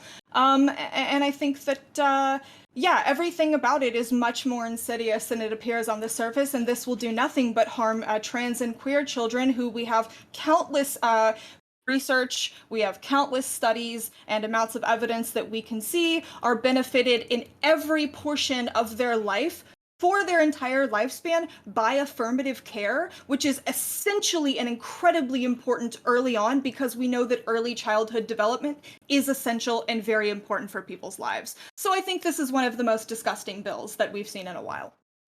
Okay, I'm going to throw it over to last username. It's really hard to get a proper idea of what this bill actually says because you get a different answer if you ask everyone. The bill's only 4 pages. I'm reading it right now, but I'm not through it yet. So I will just say what the principles that I support. I like the idea that children should have privacy. Even very young children should have the right to privacy, even from their parents, which is to say that teachers shouldn't go out of their way to tell to force children to reveal something to the parents or to reveal something that children don't want to reveal to the parents. I generally like that idea. I just don't, but I worry that trying to protect that privacy could just provide a way for teachers to hide damaging things that they're doing to kids, indoctrination, teaching them weird ideologies, and I have I'm not at all confident that the teachers are not doing that. And so I could easily see how that right to privacy could serve to protect teachers doing things to kids that none of us would be comfortable with, or well, I wouldn't be comfortable with anyway. So that's what whether I support this bill or not, it's going to come down to which side of that issue it falls on. Okay, next we're going to throw it over to Kenny. I'm going to be debating from basically only two positions here. I'm only going to make two claims. One, parents have more rights over their children than teachers. Okay, I'm not saying parents have unlimited rights. I'm saying parents have more rights over their children than teachers. Okay, number one. Number two, sexuality should not be taught between kindergarten and third grade. Okay, those are my two positions. And basically, the Don't Say Gay bill reflects the Parental Rights and Education bill reflects those two positions. And insofar as they reflect those two positions, then I'm fine with it. And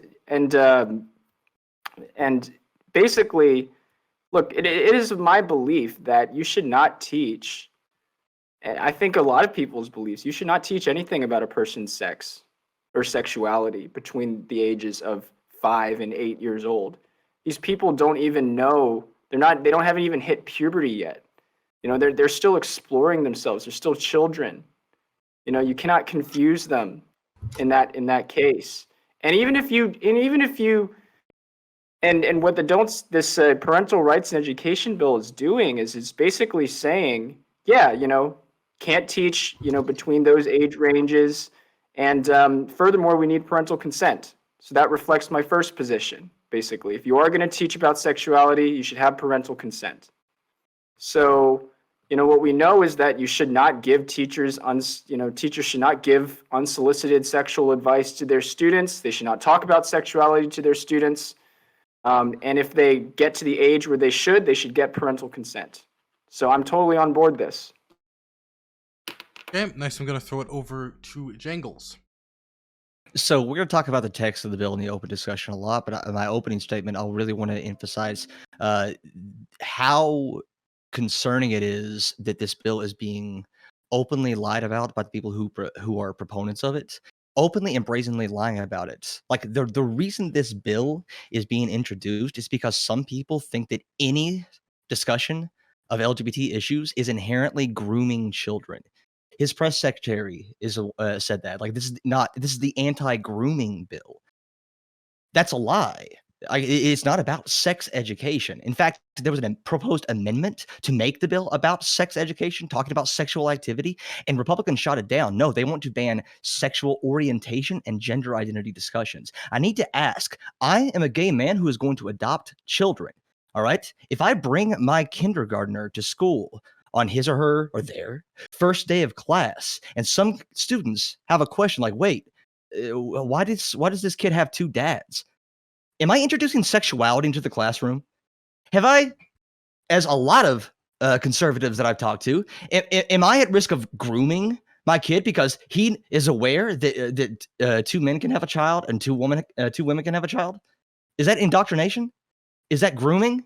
Because that's what the proponents of this bill are actually pushing for. That's why they want to frame it as the anti-grooming bill. It's this horrible, not even resurgence. It never went away. This horrible connotation that any queer person is inherently dangerous around children. That's what this bill is for. That's what it's trying to propose. That's what it's trying to really, really lift up. And so you can say it loud and proud like you used to be able to a few years ago. This bill is disgusting. And its proponents are they are very comfortable lying. And that's my opening statement. Okay, fiery opening statement. gonna throw it over to Joe. Oh, Duma, the Russian State Duma. No, I'm sorry. It's all good. It's all good. While I understand that everybody has different things that go on in their day to day, I do find it very peculiar, and it kind of reflects the data about the bill itself that nobody really knows what's in the bill, and then they posit positions about the bill on a level of feels when it's clear that they don't have it. I have it right here. So the thing that's within controversy and the thing that continually gets misrepresented is line 3 of the bill itself. I'm just going to read it verbatim. Classroom, and this is a prohibition, by the way. Classroom instruction by school personnel or third parties on sexual orientation or gender identity may not occur in kindergarten through grade 3 or in a matter that is not age appropriate or developmentally appropriate for students in accordance with state standards. That extends this because they do not clearly define the two things that they describe here, which is age appropriate and developmentally appropriate. This bill is just dead on its face. If enacted, you're going to have situations where discretion is going to be on the individual presenting the argument. What exactly does developmentally appropriate even mean? I understand about DAP, developmentally appropriate practices. That's a practice that's done in pre-K to K. So what does that look like for someone at the 6th grade level? Like, what does DAP look like at high school? What does DAP look like in middle school? Something that isn't applied in those fields. And I asked around, I called 7 districts today to say, hey, do you have DAP or some level of these practices, developmentally appropriate practices at these levels? I talked to 6th grade guidance counselors, 7th grade, 8th grade, high school guidance counselors, and they couldn't tell me anything of sufficiency about what that language would mean. They all said the exact same thing. You would need to hear within the bill a description of what it means about developmentally appropriate before we can have an opinion. We need to hear what it means by age appropriate to have an opinion. Mind you, sexuality is already being taught in schools. Sexuality does not appear in this bill because sexuality can be taught at an age appropriate level from K all the way to 12, and data supports that from Rutgers University. So I don't know what to tell you when you opposit conservative talking points, when you opposit bills that were clearly copied by Texas Republicans. This bill is bad. And I would love for Republicans to bring forth legislation that actually posits these arguments in ways to the things that they actually want, but they don't do that because they know they can't go that far due to protections like FERPA, due to protections like HIPAA. They understand this. And also, I think it should be incredibly abhorrent to every conservative to have a state legislating at the school level. We've known this time and time again, that we leave this up to districts to make decisions about curriculum that's being taught. And as they learned from CRT, if you can't find the boogeyman at the school district level within school board meetings and through FOIA requests, you just wait till your Republican state legislatures to do it for you. And that's what they're doing here. It's the exact same thing they're doing with the CRT bills as they're doing here. And if you're a Republican, this overreach should really concern you because it's essentially censorship of individuals in schools, and you're just allowing that to happen. Okay, I'm gonna now throw it over to Jake. Yeah, there's been talks of like teachers throwing around weird ideologies, whatever that means. It could go one way or the other, sure. Talks of parental consent happen in this. Kids can't learn about stuff unless the parents agree that they should learn about it. But like, man, kids deserve privacy. I don't know how you can have kids deserve privacy and also like, oh, watch out for the weird ideologies. Like sometimes there's not many safe places for kids, especially queer kids, to talk about their experiences. It's not necessarily true that a kid should be talked to by a teacher or something, but a lot of teachers sometimes are the kids' only source of outside of parents, like sort of adult confidence that they can talk to. And that happens from time to time. And that's an organic thing. This bill teaches kids basically, like if you can't talk about sexuality, the kids can't talk about sexuality because the teachers can't talk about it. Like, and if the teachers can't talk about it, like, what do you do? Like, to Jangle's point, what do you do when the teacher's gay? What do you do when the teacher's trans? How do you answer those questions to those kids? Honestly, like, it's not like being gay indoctrinates people. Again, it's this heteronormative, like really cis normative way to go about it, implying in some way that because a person has this fundamental feeling within them that they are somehow deviant and a danger to people. It teaches kids to narc on their fucking their peers. Only rats support this kind of bill, dude. That's it. Just rats vibes. That's what it is. You're a rat. Okay. Very fiery opening. We're gonna go into open discussion. Is there anybody that wants to open it up? Yeah. Kevin was the first to raise his hand, so I'm gonna throw it to Kevin, and I'll write everyone's talk. I'll throw it to Kevin first. Okay, wonderful. Thanks, Dylan.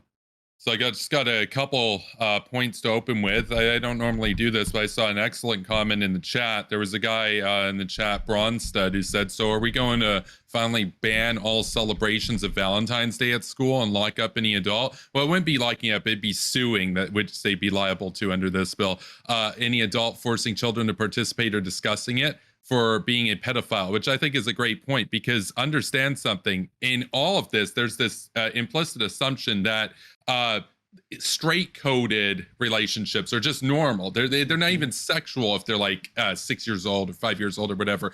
But gay, ooh, that's sexualized. That's taboo. We can't have that. That's spooky, basically. Insane. And the second point that I wanted to bring up to open with this, just so that we understand the context here. I brought these up before, but they change from time to time. The most recent stuff here, this is from the Trevor Project on suicide statistics concerning LGBT youth, is that LGBT youth in the United States are 4 times more likely to attempt suicide than their heterosexual peers. So what we're basically saying is that we're okay, if you support this bill, you're okay with fostering and legitimizing and consolidating and entrenching a culture that basically sets in place and upholds norms that encourage suicide rates. And we're talking about what was it? The estimate is between the ages of 13 to 24, 1.8 million LGBTQ youth seriously consider suicide in the US. So a lot of those actually happen, and a lot of young folks don't live to their 25th birthday as a result of this culture of stigmatization. So what we have from legislators here that are supporting this and the people that are defending it is what they'd like to do is to essentially maintain a culture where we've inculcated everybody to bully anybody who goes against heterosexual norms, and to take those heterosexual norms to a point where it's not even thought of as sexual. And it shouldn't necessarily be thought of as sexual if, like, oh, kids do like a Valentine's Day thing or whatever. But it's immediately seen as sexual if it anyway has anything to do with LGBTQ folks, or as Jangles mentioned, what about parents? Because if the teacher even addresses the question, they just have to say, I have a right to maintain my silence, because otherwise they can literally be sued by some GooberCon parent who's got a bunch of astroturfed courts, basically, or I should say law firms that can't wait to make a big stink out of this so that they can up their own prestige in GooberCon law circles and try to get on the Supreme Court one day. So get famous for that by ruining somebody's life, young teachers. So. Okay, I'm gonna throw it over next. I'm gonna go down the list. Merrick, Taff, did you raise your hand? I didn't see. I didn't. Okay, Merrick, last name Jangles Shake. That's the order we have currently. Yeah, so I think this idea of sexuality being taught is like really clearly not what's happening at all. And again, Jangles brings up a good point when he says, when I show up to school with my husband and my child, am I teaching sexuality? No, of course not. You say, we don't need to be teaching sexuality, but heterosexuality is already taught constantly all the time. Just by existing in our current society as it is, heterosexuality is already taught to small children. So when you go and you say, hey, this isn't the only avenue, there are people who love other people, you don't even need to teach it in terms of sex or sexually attracted. You can literally teach it to younger children in terms of love. So you can absolutely teach this and it not be a huge issue. And we find that when we have affirmation of these things, like was just stated, among, let's see, you said you referenced the Trevor Project, and you're absolutely correct. So the Trevor Project did a study in 2020, and the Trevor Project is, of course, one of the largest, I guess, programs or organizations in the country that works with LGBT people, and they try to prevent them from committing suicide. So that is what the Trevor Project is. And they found that affirming care in schools, specifically for LGBT students, lowered their odds of trying to kill themselves by 40%.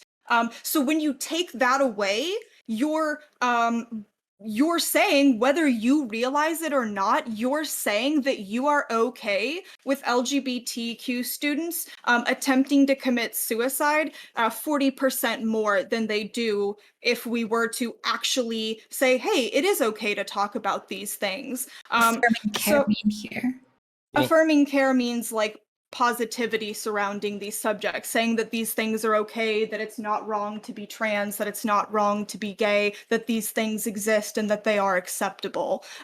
We can also see that among trans youth, that being able to use your chosen name in school, each additional context of being able to use your chosen name, so with your friends, at home, at school, at work, decreases suicidal ideation by another 20% and suicidal behavior by 60%. So okay, this bill doesn't ban you from using a different name in school. This ban absolutely. They already have legislation around gender affirmation in names.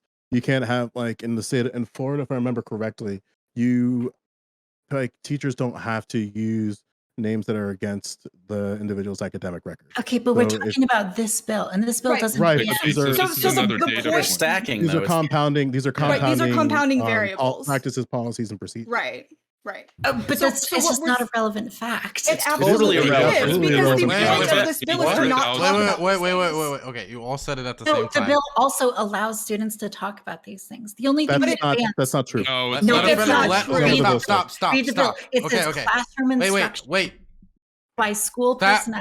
Okay. Okay. Let me be. I just want to. Next person to. So let me just be clear. So most of you have a different perspective. I'm not gonna allow a pile on to happen. Because there's very few people in this room who disagree with the bill. I want to make sure that you don't just all pile on them. I want to make sure that they get to respond to what they were saying. So Merrick was saying something. Taft was responding. Merrick again cheating through moral support through her boyfriend. So we're going to have Merrick finish your statement, then have Taft respond, and we're going to return to the list. Okay? Right. So my point in bringing these things up, Taft, are that these are examples of where we have affirmation for queer people, and how we can see that when we have examples, clear-cut examples of affirmation, that it dramatically increases the well-being of these kids, right? So with the bill, because it is so vague, and because parents can bring parents can bring lawsuits against teachers that talk about these sorts of things. Teachers are not going to ever bring this up, which means that the affirmation is not going to become a thing in these classrooms, because kids of their own accord are not going to be starting these conversations when they're this young. You also have to consider the fact that not only are, like, as Joe Lewis pointed out, not only are we talking about K through third, but it says it extends to grades beyond that, with the addendum, the added thing of, or age relevant or developmental age appropriate for whatever stage they're talking about, right? So it's very, very, very easy for a teacher to hear students talking about this and use the given name. If kids start arguing about it, if the teacher says, no, we are going to use their given name, a parent can sue for that, and teachers know this. So they're going to shut things like that down because they don't want to get fired. So this actually is relevant in this, because all of these things are connected. Do I respond now? Yeah, you can respond now. Okay, yeah. It goes to third grade, right? These are eighth graders that we're talking about as far as where we're banning the discussion of sexual orientation or gender identity. There isn't an epidemic of 8-year-olds who are killing themselves because they can't use their preferred name. 8-year-olds are concerned about the cereal they're eating in the morning. We're not like, we don't need to stress so much about like their affirmation of their gender identity. Once we get into older ages, right, beyond 8 years old, it doesn't ban discussion at all of like this of just talking about gender identity or sexual orientation. It bans it in an inappropriate way. And what we've seen some of these schools is like teachers handing out, surveys where it asks students to list their sexual kinks. That's the kind of thing that we're wanting to ban here, and we're wanting to create transparency for, right? I agree with you. I think, like I said in my very opening statement, I think the worst part of this bill is the legal procedures for how parents can like raise issues with the school. And I think that's like a pretty legitimate concern with the bill. But I think that you're massively overstating it when you're talking about like suicide because no one can say gay below the age of 8 years old, which isn't even true. The children can talk about this. They can use whatever preferred name they can. It just doesn't allow classroom instruction by the professor or by the teacher. So, yeah. So Taft, I'm sorry. Wait, hold on. Wait. Because I actually have the lawsuit that started this bill. So can I mention that real quickly? Please. Because it is very relevant to basically the intent behind the bill. So the lawsuit that actually started this bill was because of a 13-year-old who started being able to go by the pronouns and the name that they wanted at their school. And I'm not sorry, I don't remember which city in Florida it was. But yeah, so the parents started to sue the school district. It was in Tallahassee, Florida. They're suing the Leon County School Board for violating their parental rights by secretly affirming their daughter, who was 13 years old at the time, in her gender confusion. The parents believed that this girl had rapid onset gender dysphoria, which is not something that actually exists. There's only one study that has ever showed rapid onset gender dysphoria, and it's not actually a study, it's a survey exclusively of parents where no actual transgender people or children were consulted. It was just parents being asked, hey, do you think your kid is acting trans now? So this was what was put forth as evidence in the original lawsuit. And the things that sparked this lawsuit, which sparked this bill, were using the correct pronouns, and let's see, how she wanted to be identified. Okay, so, but the bill doesn't ban pronoun changes. It doesn't ban that. But the way that we know that this will be implemented. No, we don't know it's going to be implemented that way. Right, but we've seen this play out 1,000 times. We understand that judges in Florida are conservative. We can see how Ron DeSantis is talking about it. We can look at the legislation in Florida and we can see their political bias. I mean, these things aren't existing in a vacuum, and we don't have to pretend like we don't understand how these things are actually utilized and put into practice by conservatives. We all know better than this. This interpretation requires like massive overstepping on what the bill actually says. Like what we are talking about isn't classroom instruction, right? So in order for a judge to rule that it's not appropriate would require like massive overstepping in how you interpret the bill, which, okay, if that happens, yeah, that's really bad, right? But I think that like your assumption that like the worst possible result is going to happen, it seems like fear mongering to me. We know that judges in Florida are not LGBTQ friendly on average when we look at Therefore, these they're just going to we don't know this. Like, okay, so you need to convince people that your predictions are true, right? You can't just say. This has been a fight since the 80s. Wait. This has been fun. Everybody. Don't get me wrong. It's been a lot of fun. I want to step in. I want to say something. Look,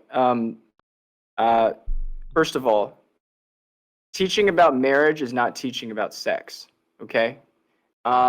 When you teach about a couple getting married, most kids don't even know, what they do during marriage and things like that. They just see a happy family. That's it. And if it's two guys, a guy and a girl, that's marriage. That's teaching about marriage. It's not teaching about sex. What? Sex is and sexuality is specifically about what you do in the bedroom with the lights off. Then why does the And- bill or- specify or- sexual in what- orientation? sexuality Kenny, is Kenny, Wait, can you pause, clarify pause, that? stop, Hold on. stop, Hey, stop. let You're me right. finish this Go up. for it. Okay, so when we're saying, or when these conservatives are saying, we're not going to have discussions about sexuality, doesn't mean you're not going to have discussions about marriage. Okay, which is something a child obviously sees. Number two, we're not getting to the heart of the argument here. The heart of the argument is whether parents should have more rights over their teachers, a kid's teachers. That's the heart of the argument here. Because what the Kenny, bill is fundamentally saying, on. hold on, what the bill is fundamentally saying is that teachers need to get parental consent. That's what it is. It's not like the teachers can never talk about this stuff. The teachers can talk about this stuff if the parents consent to it. and if the parents that's- don't, that's then they're what it is. liable to be So what sued this for is simply an teaching examination of a very sensitive. kid. Hold on, one thing. This is an They're examination of a obfuscating very this, dude. sensitive subject in a person's life. Examination, very sensitive subject in a person's life. A person's sexuality, very sensitive. Everybody knows it is deeply private. A parent should have a right to have the first right of refusal over a So- teacher. It's the what it is. Goobercons. It's the Goobercons. It's the conservatoids that are making out gay parents to be sexual. They have already coded it as If you want deviant to and play sexual. casuistry with me, I can talk about groomer teachers all day. But I don't want But, to. okay, but I here's can the talk thing. about Kenny. That's Goobercons, the I won't complete talk about that. deflection, though. Kevin, We were talking can about I- Y'all suicide. wanted to say I Wait, was stop, fear everybody, mongering? everybody stop. Okay? Let's stop for a second, okay? My rules still apply. And I want to go down to the list because there's a lot of people want to talk, but there've been people who've been waiting since the start of the topic. And so I'm going to go down the list. And trust me, first we're going to go to last username, Jangles, Jake. Merrick raised their hand. Is there anybody else who wanted to be added to that list? I'll write down Joe and Taft. That's just everyone. It is everyone, but everyone wants to talk, so everybody. So let's. So look, I'm not a lawyer, but I read this bill now, and from what I read, it looks like the person here who has the most accurate explanation of it is Taft. It does. I will hand it to Joe that the part about not teaching sexual orientation or gender identity in a way that's age inappropriate according to state standards seems a bit vague to me. But it's not obvious to me that that's going to be interpreted in some horrible way. And to Merrick, I mean, if you're going to tell me like it's, the bill doesn't say that all these terrible things can happen, but trust me, all these terrible things will happen. I mean, what am I supposed to do with that? Like, you've got to explain to me why. Give me some evidence that for some reason this bill means something completely different than what it says. I just can't accept like you saying, well, trust me, that's there's a whole secret agenda here, and the bill and the words don't mean what they mean. What they mean. Like, Can what's I going give you on additional information to hear your opinion, last username? Is that okay? Orders. here? Yeah. Florida doesn't have any mandate towards sexual education. Does that change your opinion on this bill? Why would that change it? Sexual education have is any not mandate. mandated in the state of Florida. It's open season. Okay. So they have no education standards on sexual education. So when it comes to age appropriate and developmentally appropriate, they have no standards that they can refer to when they're looking for core standards. Okay, well, I have no idea what that actually means then. So look but for it's those. why is it going to be interpreted in the worst possible? Like, if it's Because according to there's state no- standards, and there no, are no no, state because standards. I can Wait, explain stop, it. stop. I can explain it. Stop. Joe? The reason why that is of concern Duma. is because if you believe something is developmentally inappropriate, you should be able to look to the Department of Education and saying like, okay, what are the guidelines that the state is laying out in terms of sexual education? But there's nothing that lawyers can refer to on this. So they have the discretion to interpret it however they would like, because there aren't any standards of how this should be educated and how these things navigate. Who has that discretion, though? I mean, if a parent comes along and files a complaint that says you taught something that was not that was age inappropriate according to state standards, but there are no state standards, it seems like that complaint could then be dismissed because it's not violating Well, any state standards. But this bill specifically imposes a new interpretation that the courts would be required to act on, in which case a teacher can literally be sued for simply acknowledging the existence of LGBTQ folks. It's that simple, dude. For example, like if in the state of New Jersey, right, we have very, very, very, very strict what's up? We have very strict standards for sexual education. Like even when it comes to the current policies in place for what should be taught, you can only say that like I think it's like by grade 5, you can just explain that like, hey, people can have children in a variety of ways. That's at grade 5.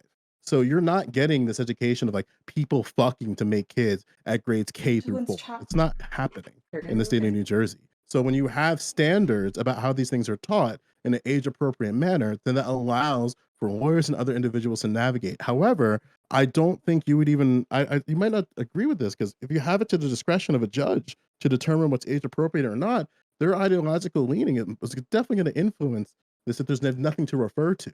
You know what I'm saying? They can only do the sort of past precedent, but even then it's kind of shaky.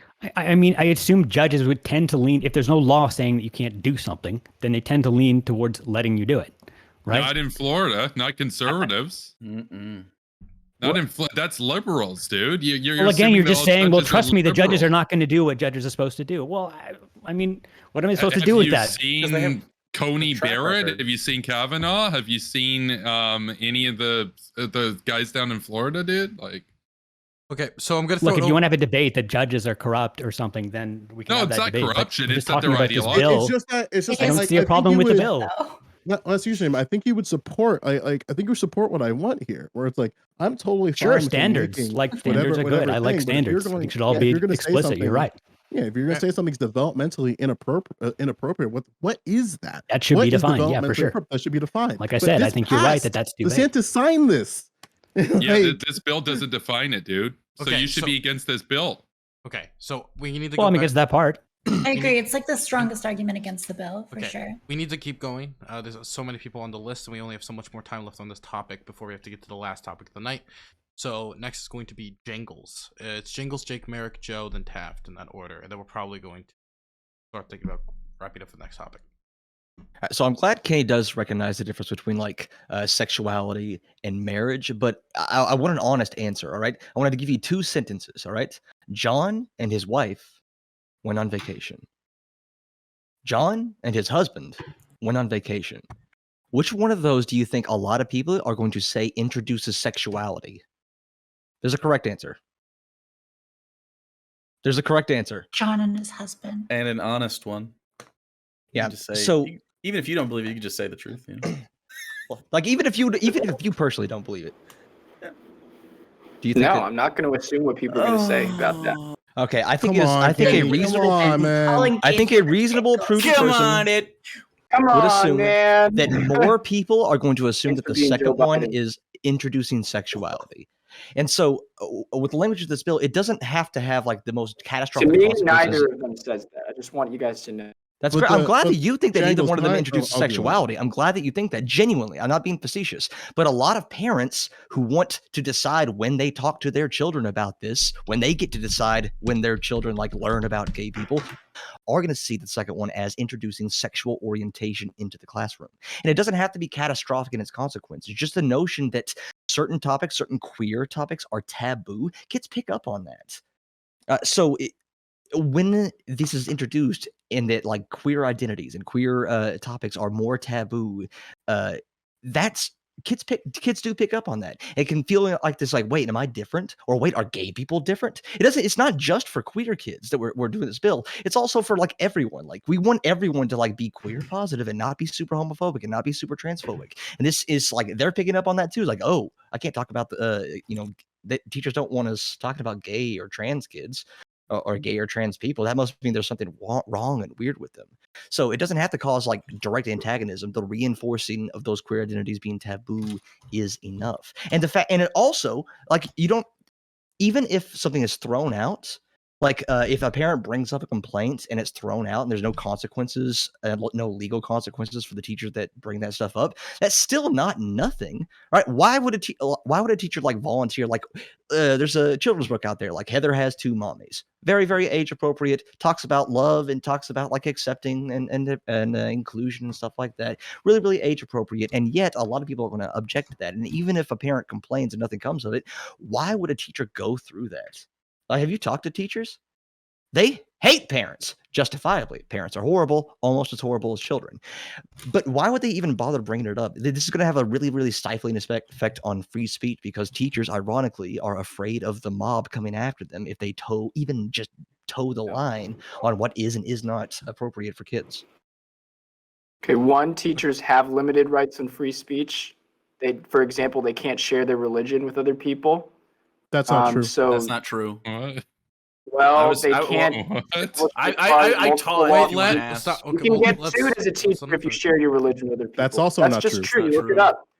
No, I am a it's true. teacher. So That is seriously. not true. So He that is a is teacher. number That is one. not true. Number one. Jangle's a teacher. That is Okay, not true. Well, let's let Kenny finish. No, too. it's that. What state do you live in where that's Hey, true? wait, You live wait, in stop. California, right? Duma. There have been multiple lawsuits about teachers proselytizing to their students, and the parents Duma. want. Parents are not okay with that too. Number two, I wouldn't assume that teachers hate parents. A lot of teachers are parents. They want their children to be raised in a good environment. I was joking. There was a by teacher the at my way. old school who moved to taught at my school so that his kid could go to my school because my school was better than where she lived. Teachers care about these kids too. Okay?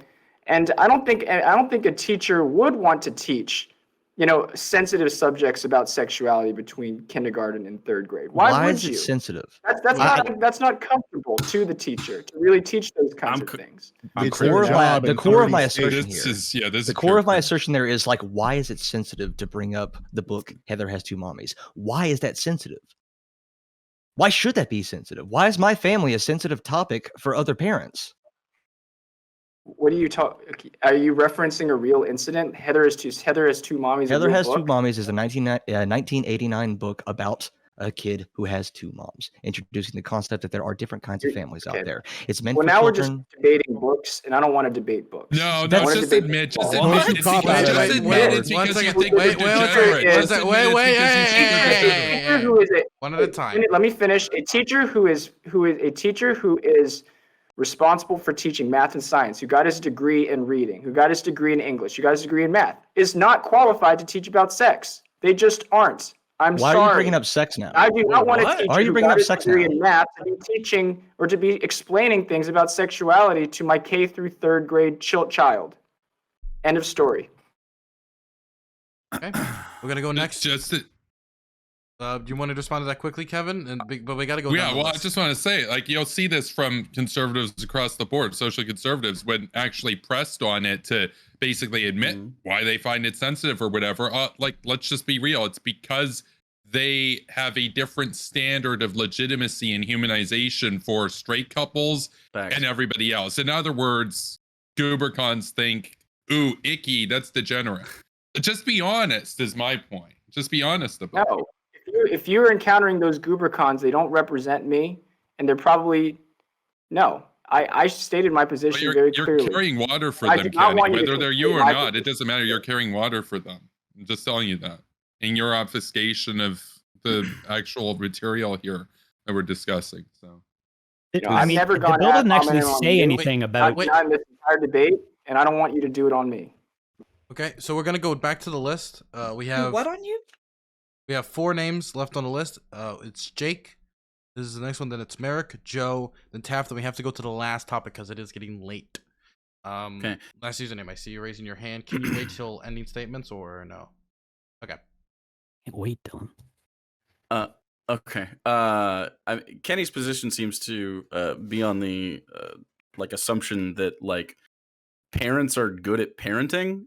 Like, how many of you have like the experience where your parents just fucking nailed that shit? You know what I mean? Like, parents are fallible and they don't know everything. And you just appealed to authority 2 seconds ago about teachers not being able to teach sex ed. What do you mean? Just because your mom and dad porked once, like, and the mistake that became you came out of the womb doesn't mean they're experts on fucking. You know what I mean? It's not like teachers don't have similar experiences. And also teachers, by the way, go to school to learn how to teach people concepts. I don't know if you understand that. So like they're professionals at teaching people information. That's the point of their degree. Like you would want someone able to give the curriculum, not their opinion, the official curriculum you would hope that a state would have of a comprehensive sexual education platform. And that's a progressive thing that goes throughout education. That starts with kids in K through 4, because you want those kids to be able to know about things like consent, not about sex specifically, but about consent, their bodily autonomy, the fact that whatever, you know, them learning, like, hey, if you have private areas, if someone tries to fucking touch you and you don't want them to, you don't get to just because they're in charge. You need to teach this kind of stuff, because ignoring it allows spaces for predators to get in and allows other peers to prey on each other. It allows for, I mean, you just see the systemic experience of anybody who doesn't look like me, basically, and who doesn't present mask often has, especially developmentally. Like, have you looked at the statistics that non-men have,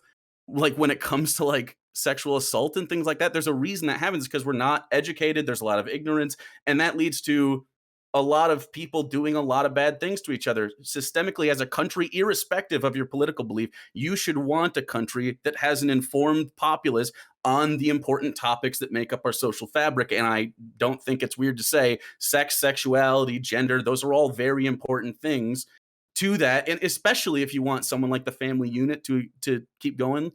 Like if you want families to happen, if you want this, you want anybody to be able to have that regardless of the makeup of that family, right?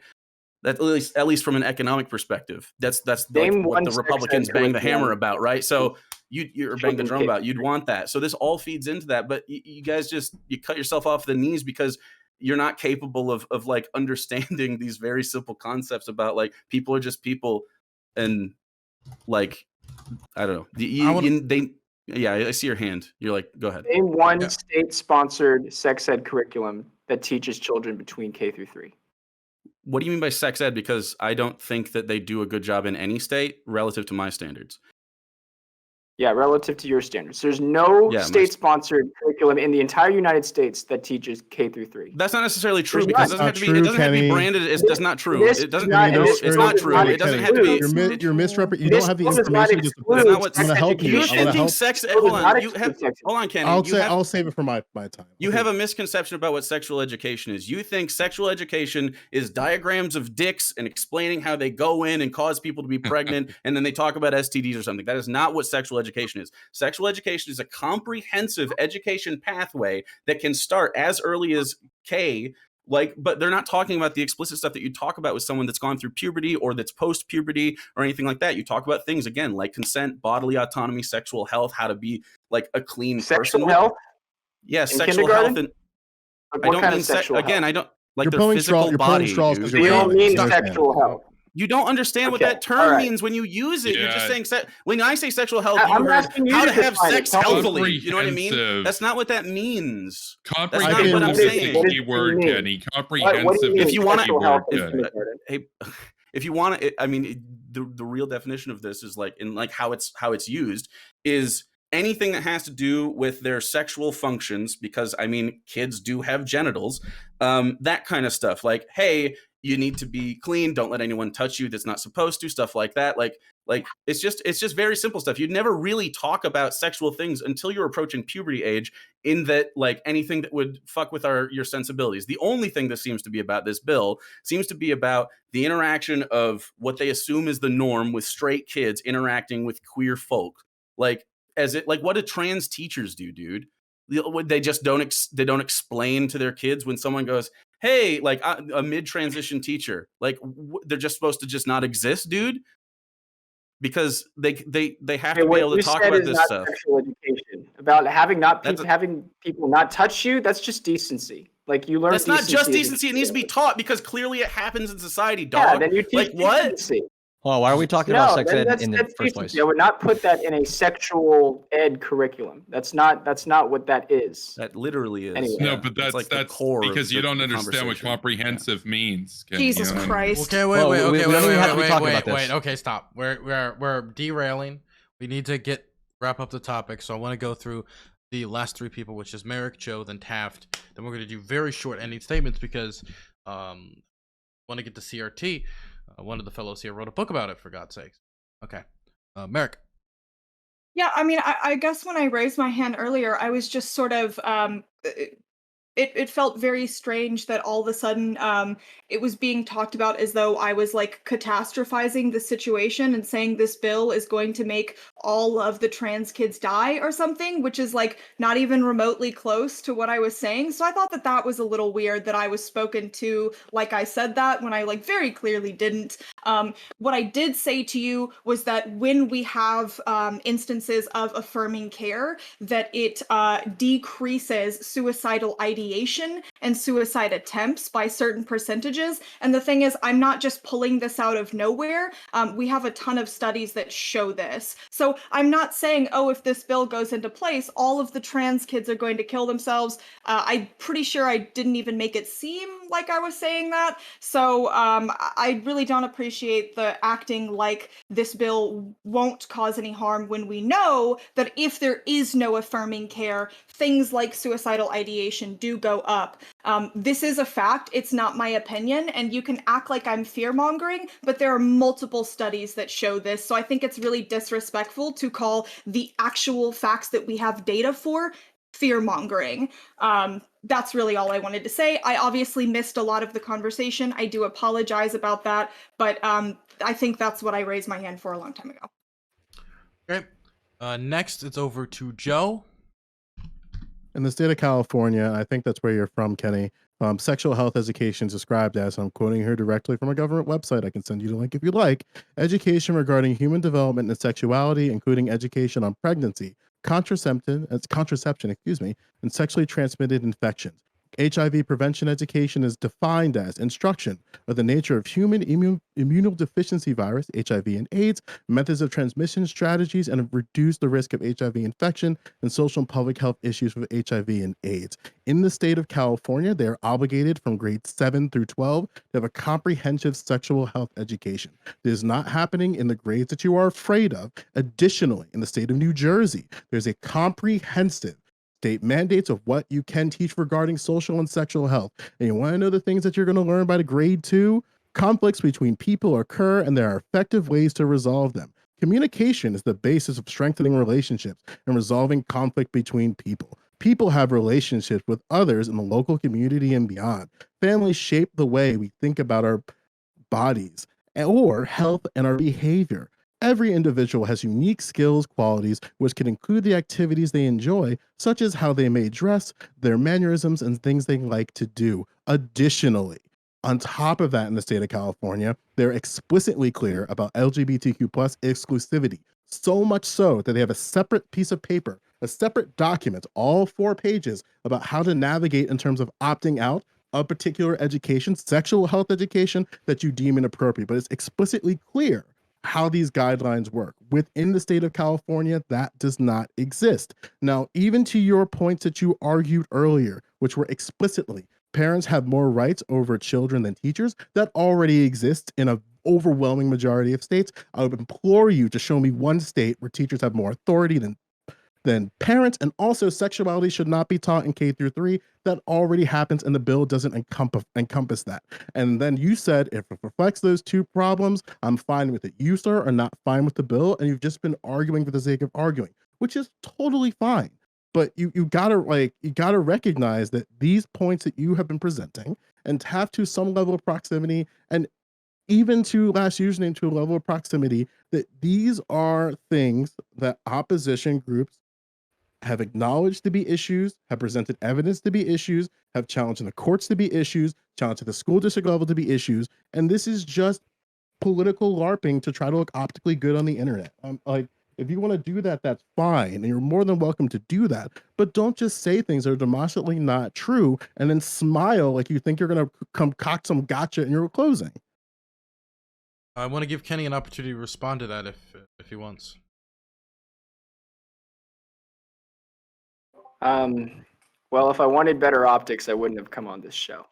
I've come because I genuinely want to debate these issues with you guys. It seems like what we've come is that sexuality. It seems like, I mean, unless the audience, and I'm going to give this up to the audience, not to any one of you guys. If you think teaching about, if you know, having conflict resolution and having people not touch you is indicative of a sex ed curriculum, specifically a sex ed curriculum, then maybe you have a point. But I don't think that's what sex ed is. Sex ed is actually teaching about safe sex, you know, building that your hormonal body structure, everything like that. That's sex ed. So in that sense, that should not be taught between K through 3. Please. Nope, I'm sorry, Jangles. We have to wrap up. And the last person on the list, you have an outro. It will be like 30 seconds. Taft, you're the last person on the list.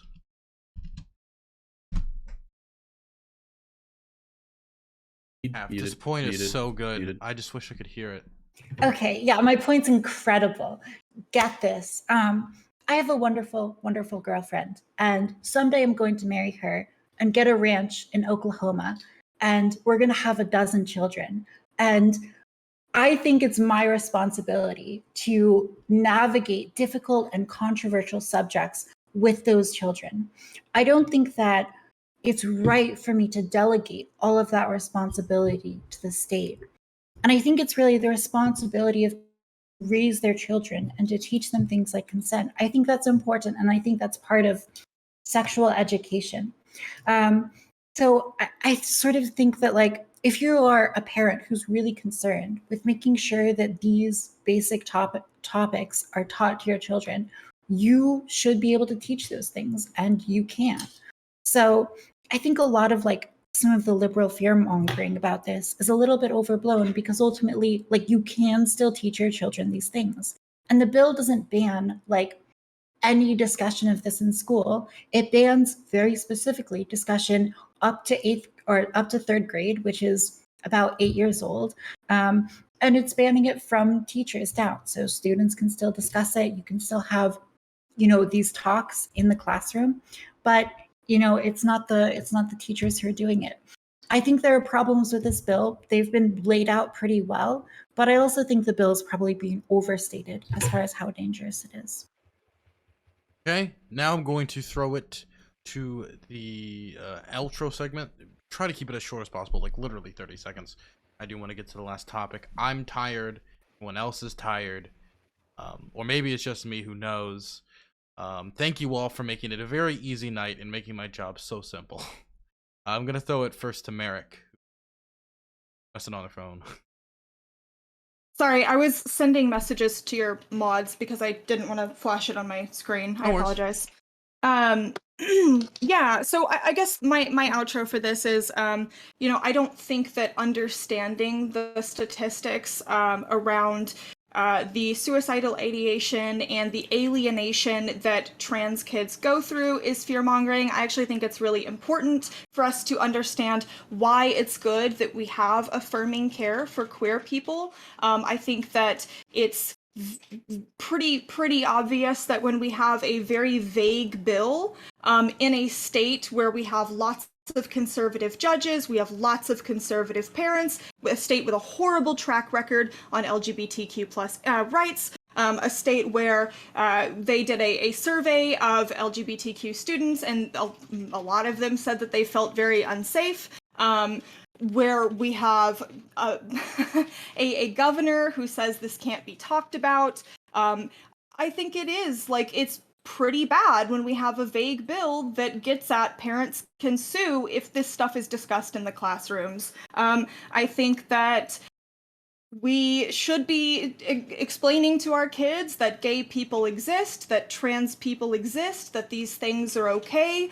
We should normalize at a young age that it is okay to have minority identities. And I think that Jangles is right when he says a lot of people lie about their intentions for this bill. A lot of people lie about what's in the bill. I think Joe Lewis is correct when he points out that there are not a lot of standards for what is developmentally appropriate or not. And this opens the door for a lot of bad actors. And I think that there are very obviously a lot of bad actors circulating around this. I think a lot of the pushback is people who want to believe the best, but we can actually see the direction that legislation is going in this country. And I don't think it's great. We can see the abuse that trans kids and queer kids go through. I think that this bill should be opposed.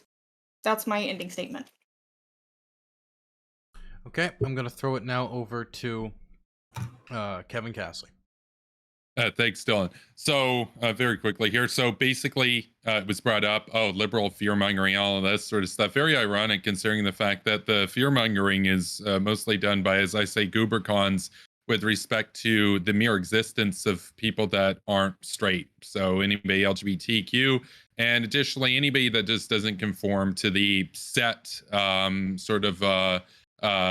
narratives about, what's a normal relationship or whatever. Another irony that was brought up was it was mentioned how, well, we could all agree to not teach kids about kink or whatever, like that is an example. And it's like, but I don't even agree with that. There's actually a great irony in this, that in particular BDSM culture is a very strong consent culture around it. Facts. And in a place like Florida, which has a very strong rape culture, statistically speaking, maybe they could use some of that. So, I mean, maybe that makes it radical or whatever, but I think the idea of goobercons accusing liberals of fear mongering is classic projection. And I just want to close by saying, so he said that this is a green screen or whatever. It's not a green screen, it's real. So yeah, it's all real, 100% real. Wow. Thank you.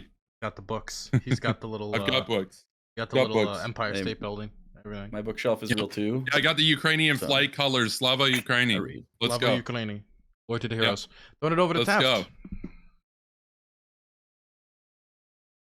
Again, amazing opinion. Once again, I'd love to hear it. Classic. Well, okay, I'll just skip Taft for now then, and hopefully she'll figure out the unmute button. I gotta throw it over to the last username. I'll just remind everyone that this bill doesn't say anything contrary to its slang name. It doesn't say anything about homosexuality. It says sexual orientation. So, in principle, whatever restrictions are applied to instruction about homosexual stuff should also apply to heterosexual stuff. So if it's true that teachers are not, if a kid asks, why does Timmy have two dads, the teachers are not allowed to say anything, then they shouldn't be allowed to say anything if a kid asks, why does Timmy have a dad and a mom? I doubt that's actually going to happen. Probably simple things like that. Teachers will probably be allowed to say, well, Timmy has two dads because some people have two dads, and that's okay. And you shouldn't, bully Timmy over that or anything like that, or whatever, something that you can say to a little kid that's going to, make Timmy's life not hell. And if the kid asks tougher questions, like, where did Timmy come from if he has two dads, then maybe the teacher has to say, you know what, ask your parents or wait till you're in grade 4 and we're allowed to tell you. And I don't actually see a problem with that. I think that should be the answer for two dads or a dad and a mom or whatever. Like, I don't think it's actually the place of a teacher to tell kids, to give kids detailed instruction, or at least it shouldn't be. I'm fine with that not happening until grade 4. Like, I don't actually see the problem with this bill. If it's not interpreted as it's written, if it's interpreted in a way that's biased towards heterosexuality, then I will be right with you in saying in condemning that and saying that's not that fair. But if it's enforced and interpreted as it's written here, then I don't see a problem with it. So I don't think there's a problem with the bill itself. It seems entirely reasonable to me. Okay, throwing it over now to Kenny. Yeah, it's a parental rights bill. It's parents should have more rights over teachers. Teachers need to get consent to teach about sensitive sexual topics, and sexuality should not be taught between K through 3rd grade. Does not preclude the right to teach about marriage, does not preclude parents from teaching kids their own beliefs about sexuality. All of that is fine under the bill.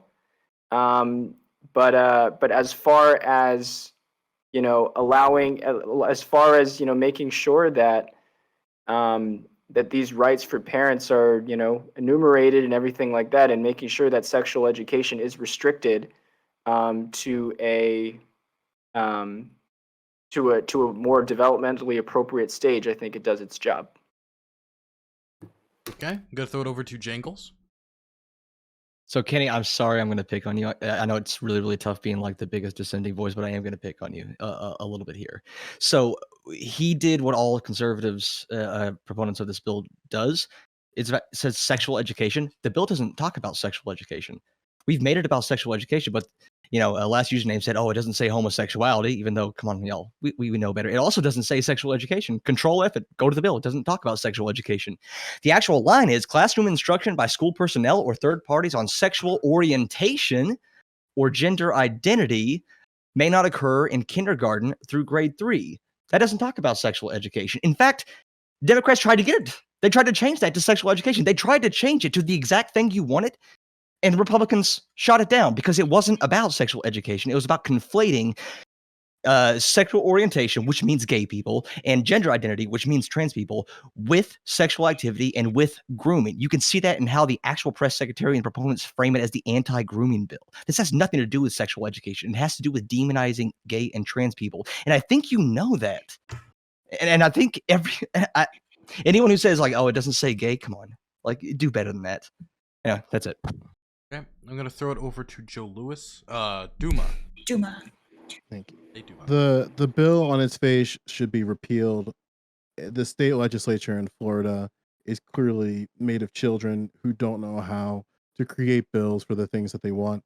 So something else of note, because I have it here, and we didn't talk about it, but the Morning Consult with Politico did a poll in terms of the leanings on this bill.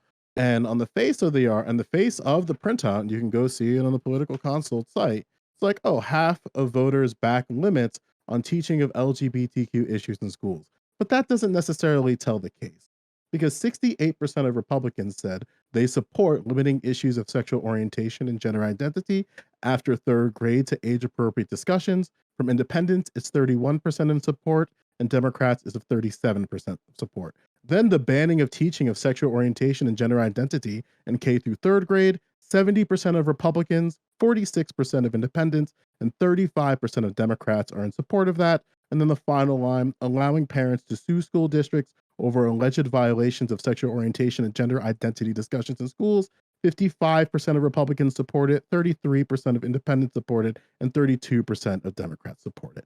When it comes to this bill, it was clearly a partisan job to try to position Ron DeSantis into some degree of political power in the 2022 landscape and beyond. And to say anything otherwise, when we know that the culture war right now is about critical race theory, gender affirmation, and pronouns, just tells me you're not serious or you're trying to sell something on me. Okay, I'm gonna throw it to Jake. Yeah, I'm just gonna say the same thing. I think someone who is like, if you're a right wing proponent of this bill and others like it, and you deny like what it's about, like, it's just slimy, dude. It's just like, I don't understand why we have to be slimy about it. Just say it with your whole chest what you mean. You don't have to obfuscate. We could just talk about the issue, and then we could actually be like having an honest discussion about, how to move forward. But instead, it's just like weird politicization of like this culture war bullshit. It's an anti-gay, anti-trans bill targeted at it's like trying to push them out of any sort of social consciousness. It's othering them, and it makes kids, whether you realize it or not, that makes them have a bias towards people of these. Like, when you other people from a systemic point of view, it makes people within that system act accordingly. It teaches them prejudicial acts. I understand that you maybe there's a part of you that isn't being spineless about this and is like, you actually believe the things you're saying. But then I agree with Joe. It sounds like you just aren't a serious person. So it's weird. Like, I really don't know how you reconcile those things. Okay. I do mean to pick on you, by the way. I don't mean to be an asshole, but I do mean to pick on you. Now we're going to go into the last topic. The last time you can address the former topic is in the intro to this topic. So if anybody said something towards you, this would be the last time you can address it. The last topic is critical race theory. Specifically, we've seen that it's become a bigger and bigger issue. It was a big issue during the race in Virginia that many people think helped determine the outcome. And so it's you know, we're going back to the old hit and boast critical race theory, and it's quite simple. The question is, what do you think of it? Do you think it's a major issue? Do you think it's has anything to do with it? I mean, is it of any importance? Is it nothing burger, etc.? I'm going to start in the bottom right hand corner with Taft. Great. I will quickly address the previous discussion topic just because I was yelling at my chat, so I missed closing remarks. I don't know if anyone else grew up. I don't know if anyone else in this panel grew up as a trans kid or transitioned during school, but I did. I went through that, and never once did I felt like I required the professor or the teacher to sit down in the class and give a lecture on my pronouns or what was going on with my transition. So I think when we conflate gender affirming care or the ability to use pronouns or a preferred name in school with K through third education on sexual orientation or gender identity, it just feels a little bit disingenuous, especially when I think about my own lived experience and how that went.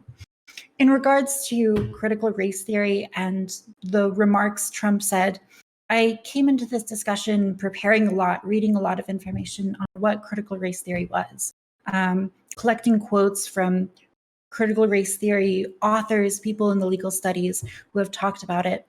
And I think I realized the more I researched it, that when Trump is talking about critical race theory, he's not using the term in this intellectual way. And I don't think that most of his supporters who are cheering for him in the background are really thinking about Kimberly Crenshaw or Robin DiAngelo or any of these critical race theory scholars. I think what we've seen is people continually just pinning whatever they don't like about woke or progressive race politics onto this broader label of critical race theory. And to the extent that the progressive views on race are incredibly, I think, toxic and harmful and not productive, I think that what Trump is saying as far as fighting those viewpoints is probably correct. And if we want to have a conversation about the intellectual parts as well, those are pretty awful as well. And the whole, the study of critical race theory, I think it's something that doesn't need to be banned. Because frankly, I don't have a problem with critical race theory being taught in schools. The problem is when critical race theory is taught by true believers, by people who take as part of their critical race theory teaching the ideas of praxis and the need to proselytize these beliefs. Controversial ideas need to be taught in schools. That applies to Stalinism, Maoism, ideas that killed millions of people, but they shouldn't be taught by Stalinists or Maoists. And so when critical race theory is taught, my expectation is only that it's taught on a neutral ground and that the people teaching it aren't people who are ardent supporters of it. So that would be my position on the theory. Superpower Broadcasting. Yeah, thanks, Dylan. So CRT is something we talked about before. It's generally, if we're going to define CRT as, mostly a graduate law school sort of a set of courses or the scholarship around that. I've got some issues with it in terms of, as it relates to objectivity and everything and whatnot. But the meme of it, though, has kind of become conflated with just recognizing that racism is a problem. And so I'm not as, anti-CRT if we're talking about the meme of CRT, basically that racism is bad. It's okay, racism is bad. To Donald Trump's point, he said, and I quote, "The fate of any nation ultimately depends upon the willingness of its citizens to lay down, and they must do this, lay down their lives to defend their country," unquote. With respect to CRT, not only is that hysterical, it's also profoundly dumb considering the fact that his own son admitted that he got financing for his golf courses from the biggest threat to the United States, fascist Russia, and he owes a lot of money, potentially in the order of billions, to a country aiming 8,000 nuclear weapons at the United States. But he's going to say, lay down your life, not his life, right? Like, he sends his supporters to do January 6th. He goes back home. He doesn't walk with them. He doesn't storm the Capitol with them. Lay down your life over a meme. Well, that's pretty goofy. So, Okay, I'm going to throw it over to Merrick. Yeah, so when we talk about CRT, as both Taftaj and I'm really sorry, broadcasting just noted, there is the legal, and then there's the colloquial usage of it. And really CRT is looking at our history, it's looking at legislation, it's looking at the history of this country, and how that has affected certain demographics of people based on their race, and how that intersects with our legal system. So that's what CRT is. Now, this is absolutely correct to note that CRT gets labeled to be anything that conservatives don't like, to do with race or Black people. So there's definitely different there's different meanings of this. Trump's comments today, I also do not believe relate to CRT as how the history of racial the racial history of this country, how that intersects with the law. I don't think that's what Trump means when he says that. I think that Trump is just being racist, and I think that Trump is putting forth a call to his followers to do things like get rowdy in school boards if people want to talk about like segregation. We can also see this reflected, and the reason why I think that it's like that explicit is because we can see this reflected in Republican conversations about this subject. I actually read the bill, I think it's Senate Bill 3 for Texas. We read that today, and basically what the bill says is that you can't teach anything in class, you can't talk about anything in class that relates to race or sexual orientation, and you can't teach kids anything that's connected to like a political or a social movement that's deemed deferential in any way. Again, written really vague. We've seen a series of bills. There's 36 states right now that are pushing forward bills that try to limit or actually completely curtail the state's ability to teach things about race. And about the history of racism in this country. That's over 70% of states, by the way. So, I think that his comments about this are very clearly just racist. They don't like that we teach about racism, and they think that it leads to anti-white hatred and blaming white people and making white people feel bad, which, I mean, yes, there are some like really cringe, I think, liberal lesson plans. There's been some cringe books written, but that's not really reflective of what CRT actually is, which is coming to terms with our past and examining how that affects racial demographics today in conjunction with our legal system, which is absolutely something that we should take into consideration if we care about things like racial justice and not locking up an enormous percentage of the Black people in our country unfairly. So yeah, I think his remarks are really kind of terrifying. Okay, I'm going to throw it over to last username. Critical race theory. The main thing that critical race theory seems to be interested in is how to make anything racist. It's a way to make anything racist and anybody racist. And the problem with that is that the way it makes anything racist is just by showing that it has some sort of disparate effect on races, right? It disproportionately affects races. And the problem with that is that doesn't actually help you necessarily solve the problem. If you're lucky, it might actually matter in the solution of the problem, but usually, generally speaking, it doesn't. Because it doesn't get to the cause of the problem. And so the reason CRT is so destructive is because it distracts people from actually being able to solve problems by trying to make everything about race, even when making it about race is not actually going to be useful in solving problems. So it makes it harder to solve problems. That's my big problem with CRT mainly. There's some other smaller problems, but that's the big one. Okay, now I'm going to throw it over to Kenny. Hi. So, in terms of whether critical race theory should be taught in schools, if a theory is false, it shouldn't be taught in schools.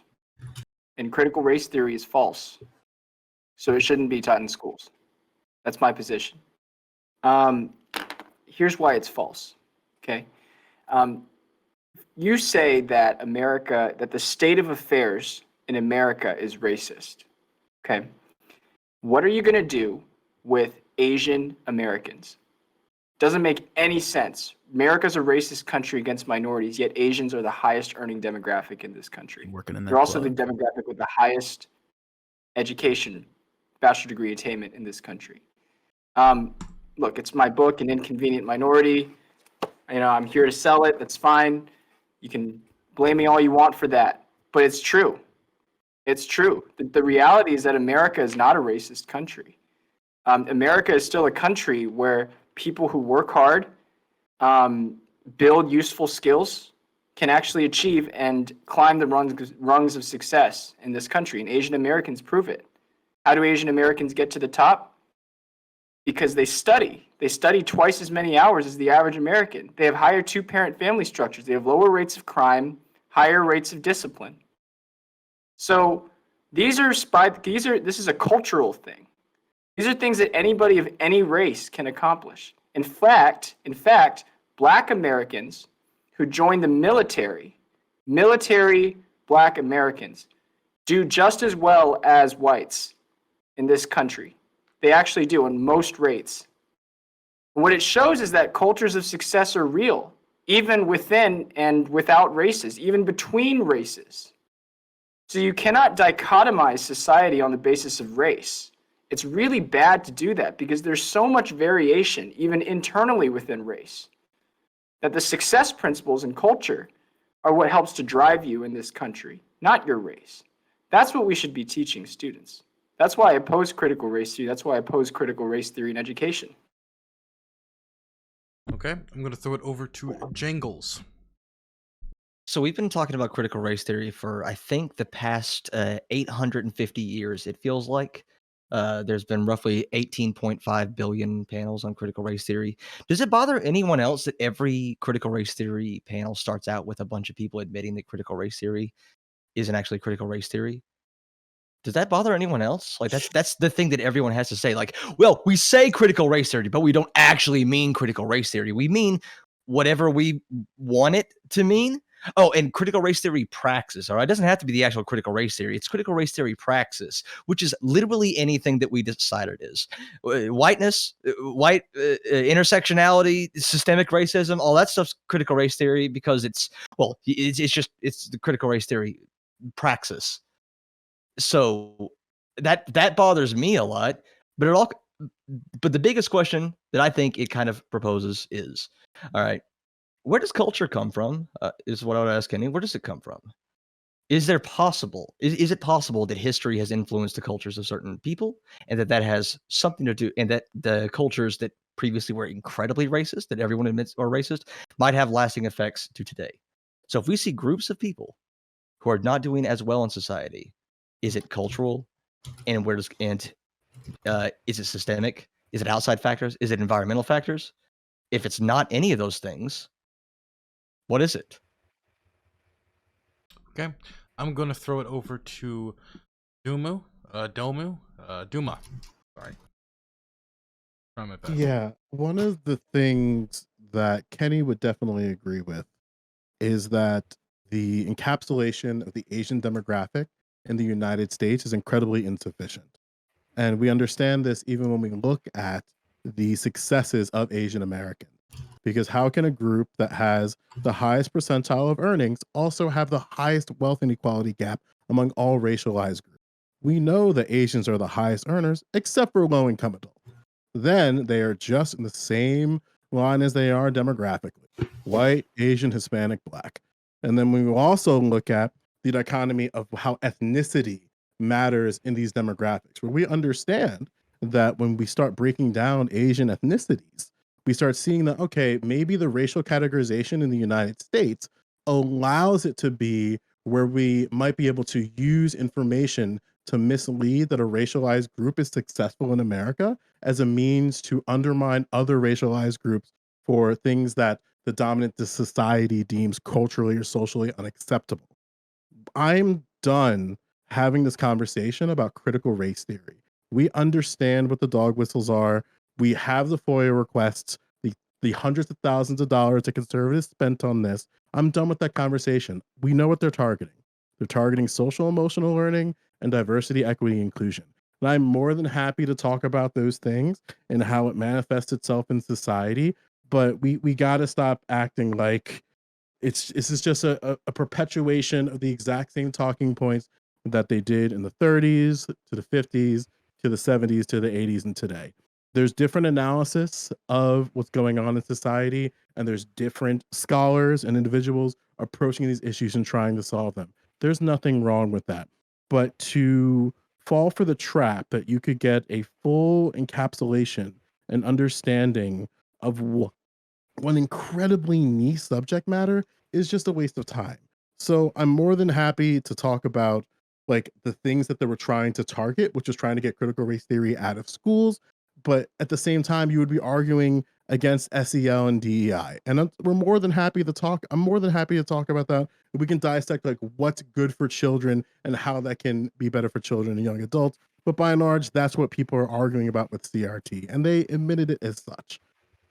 Another thing of note, I am very concerned that despite the fact that parents fought so hard to push this idea that they are not domestic terrorists in school board meetings, that Donald Trump would have the audacity to tell his base that they need to lay down their very lives to defend this country, when Republicans have relentlessly tried to change the narrative around that, is antithetical to what Republicans wanted to happen. They wanted to paint parents as just ordinary folks just going and expressing their opinions, and this undermines that, and we have to acknowledge that. Like what Donald Trump said was dangerous not only for Republican parents but all parents broadly, because parents by and large they argue this. If you go to Loudoun, to Sarasota, to any city in California, it's the exact same thing. Most of these parents are apolitical and they just want what's best for their children, and they should address that. Donald Trump with these type of statements is hindering that. Okay, now we'll throw it over to Jake. Unmuted. Got it. I had an outburst. I apologize, Dylan. There seems last username said specifically something about like how CRT like drives a wedge, and there's like other ways to address the problem. Like, what? How do you solve racism? Like, this is like when teaching a culture about a thing, it helps to discuss it and why it happens. And if you don't do that, what's the answer then? Because that's really what you said. Everything's race. It really, that's not like what happens in those discussions. Because we're talking about like the colloquial CRT and clearly not what's being taught in colleges and stuff. Otherwise, we wouldn't be talking about this in schools or something. Like, it doesn't make any sense. And according to Kenny, apparently the like Crazy Rich Asians, the movie, just defeated racism or something. Like, Asian people having any sort of success within the country is not to say that there's no racism expected. It's like the only bar for subjugation is not how well you do insofar as your relation to capital or whatever, dude. Like, that's not the only way that someone can be subjugated. It's just a weird way to go about it. And then your solution seemed to be, or at least part of your solution was to really endorse black folks like going to the military or something. Like, do you think maybe it would help if you're really pro-military and you want people to like get financial freedom through military service? Wouldn't it help to have like people there that want to be there because they value the country and value the I guess the values that the country holds, instead of like literally just holding a monetary carrot in front of them? Wouldn't you want people to join that, not just because it's like the only way out of poverty, which shows it illustrates a terribly inefficient and like just a predatory system that capitalism is, especially in regards to how it interacts with the military. Like, none of this sounds productive at all. It also, like, all of these are the problems that a lot of like people over on this side of the aisle are like, yeah, that's an issue. That's part of the problem. You're just like, no, more of the bad stuff. It doesn't seem to make any sense. As far as Donald Trump's concerned, I mean, obviously, this isn't the first time he's incited folks, and it's always dangerous. It works though on his people.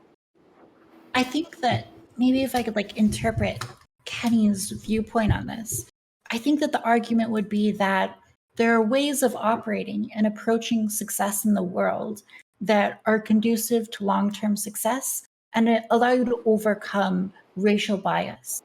So I think, I'm guessing, hoping that everyone in this panel acknowledges that like there is racism in this country and abroad, and it's a problem, and it's going to be a problem continuing into the future. And so what we want to do is we want to find solutions that allow people to succeed and overcome that, right? Wait, we keep saying this word succeed as if racism is like there's this made up sort of like straw man of what like the position is over here, that like racism keeps people from being successful. There's no way they can do anything successful. Like that's not really what's being said. It's just about a quality of life thing that we're not talking about the barrier of success here. Like, what do you mean with success? I mean, if I could you both mean elaborate. capitally. Yeah, that's what I'm asking. I mean, if you look at, for example, like the difference in like racial wealth gaps, that would be like an example of something. Same thing again. Well, you want to address, right? You don't want there to be a big racial wealth gap, right? No. Of course Okay, not. But that's systemic to capitalism in general. Like, that's a whole other discussion. It's not the only reason that you see disparities. It's about the systemic nature of how that works in relation to like the issues addressed by CRT and like the conversations around racism. That's how you fix the problem. I think you're bringing up great points. I just want to finish what I was going to get at, explaining like my interpretation of Kenny's viewpoint. I've read Ibram X. Kendi's How to Be an Anti-Racist book, and he talks about the distinction in government policy between racist government policy, which he considers to be anything that either perpetuates or allows to continue, is basically race blind, isn't actively helping, one racial group to succeed or meet the same standards as another racial group. And then anti-racist policy, which is actively engaging in that kind of equitable search for an outcome, i.e. something like affirmative action, which actively biases in favor of one racial group in an attempt to address that racial equity problem. I think what Kenny would say is that you can take these government policy solutions and you can make some impact, right, in the disparity in racial wealth gap, right? But I think what he would argue is there is a more effective way than creating these biased government policies. And I think his solution might be, for example, like what he's getting at with like the military is that when you introduce like a cultural change in how someone operates, you get better outcomes. Is that a correct interpretation of your viewpoint? Yeah, it is. And thank you for saying that. I think this discussion. Hey, look, I agree with Jangles, who said that critical race theory discussions are always like way plagued in like misinterpretation. So why don't we just like come up with a good definition of critical race theory we all agree in right now, so that we don't have to. We can avoid this. It's gonna be hard. I think that. So my definition of critical race theory is teaching, and you can disagree with it, is teaching racism in America as a normal state of affairs. I don't care. What do you think? Part of it. I don't care. Do you believe that we should be advocating for self-awareness, self-management, social awareness, relationship skills, and like responsible decision making? Are those things that you support? Joe, that's so incredibly vague. Like, I have no. How the fuck is that vague? Last username. Social That awareness, can mean anything. Self-management, relationship skills, self-awareness. and responsible decision making. Okay. I want Kenny to answer the question. That was the stupidest thing you said tonight. Last username. I love you, man. Wait. Okay, drag it in. Okay, Jesus. Because you make a definition here. Okay. All right. Teaching about racism in America as a normal state of affairs. Critical race theory. I don't care about critical race theory. I want you to answer my question. Do you believe that the things that I have posited to you just then are things that we ought to advocate for within communities, which are, I could say it again, self-management, social awareness, relationship skills, responsible decision making, and just advocating for this. Is that something that you support? Okay. Okay. Yeah, I feel the same way as Do you Kenny. think people should be able or learn and understand how to make responsible decisions in society? I can walk you through this for Yeah, as slow as I I need to. think so. I think Absolutely. So, Then anyway, sure. I don't think Fantastic. What does that have to Next do with thing. critical race Do you theory? think that it is appropriate? Wait, Do you wait, wait, think wait, that- wait, do you wait, think wait, that- wait, wait. Okay, stop. Okay, you asked him a question. He wanted to explain his answer. I Okay, think you can. should be able to I'm explain sorry. it. And then we have Merrick Yeah. and Kevin Cassidy on the list. Just want to let them both Mhm. know that. So, Usually I'll okay. give a thumbs up to let you know you're on the list. Okay. Thanks. Okay, so I don't see much disagreement with my definition. I think it's a good definition. Look, the reality is You won't engage. I'm done. here's my double bind. Here's my double bind. Here's my I'm done with argument. you. We can This move on. argument I make He's is talking. being Let him minority. talk. Jesus Christ. If America, if the normal state of affairs in America is racist in nature, why are Asian Americans more successful than whites? Why do Asian Americans have the doesn't- largest wealth gap That's the amongst all inconvenient racialized groups? minority. Why do Asian Americans have That's the the largest wealth inconvenient gap? minority. Why do Asian This is Americans have why the I largest? support- Why do Asian Americans have the largest wealth gap among all racialized groups, Kenny? Why do they Yeah, have? look, that? I actually. Why is support that? this Why case is that? for you. If they are the most successful group, why do they have the largest wealth gap? Okay, let me Big explain bar. this to you right here. I love Very, this very stuff. simple argument. See, look, these are the I review lowest, his these are the book, highest man. poverty and lowest poverty Asian groups in America. Okay, lowest poverty Asian groups are Japanese, Korean, Chinese, Vietnamese, Filipino. Highest poverty are like Bhutanese, Burmese, Hmong, Cambodian. What unites those high poverty Asian groups? The fact that they've been here for less time. Hmongs came mostly in the 2000s. Cambodians came mostly in the 2000s. Chinese, Vietnamese, they've been here for much longer. What has happened is not that wealth inequality has spiked and has created this great thing. It's that the people the Asians who've been in America for longer have gotten richer as a result of America. And then there's a poor influx of Asian Americans. But if the American experiment works as it has before, these Hmong and Cambodian Americans are going to end up doing just fine. Okay? Well, based that's on my your take. Kenny, book, your based question on your- was basically, based on how your can I book- be racist against black people? Okay, both. Yeah, Okay, sorry. it's a just- pretty that threw simple me off. thing, There's two Kenny. people Yeah. talking at once. I Sorry. want to make sure people get the response. So, I think Duma. I've said enough on that. okay. Go ahead. Do you Duma think can it's a respond, but then responsible? I want to go to some of this list. I'll write your name down, Jangles. Do you think it's the onus of the Asian community to make sure that wealth inequality like that doesn't happen within their own communities? Or do you think that's something that should be exclusive amongst ethnic groups? Okay, you make another misnomer that the Asian community is like taking care of all of the other Asians. That's why I Asian Americans hold are on. so- Let me you did not hear my question because maybe you didn't understand it. So let me clarify it for you. Okay, Do say it you again. believe that the ethnic groups should have the onus within their ethnic community to address these issues, including their wealth issues? Or do you think that there's an onus on the Asian community more broadly to assist other ethnic minorities? I think you're asking two separate questions. And the first question, the answer to that is no. And then the second question, the answer to that is also no. Great, we can move on from that. Okay. Next, it's going to be Merrick. Hey, so I wanted to address something that Kenny said earlier. And before I actually get into this, I want to make this very, very, very clear. I do not believe that, based on the interactions that I've seen from you so far, I don't think that you're a bigot. I don't think that you are a racist in any way. I don't think that you are a white nationalist. But you did say Absolutely. some. Excuse me? I said thanks. That's a relief. Go ahead. So, you said something that was, you believe that Black people simply have a bad culture, or that they have an inferior culture, or that I believe that was what you said, that it's actually a cultural problem, and that you actually compared the Black community in America, the demographic of Black people, to Asian people in America. And this is like a core thesis of yours, right? You like to compare these two groups, and you say, okay, well, we can actually look at Asian Americans and they're doing pretty well. So then when we look at Black Americans, they're not doing really well. This is something that you point to often, yes? I would say yes. Yeah, I point to that relatively often. Go ahead. Okay.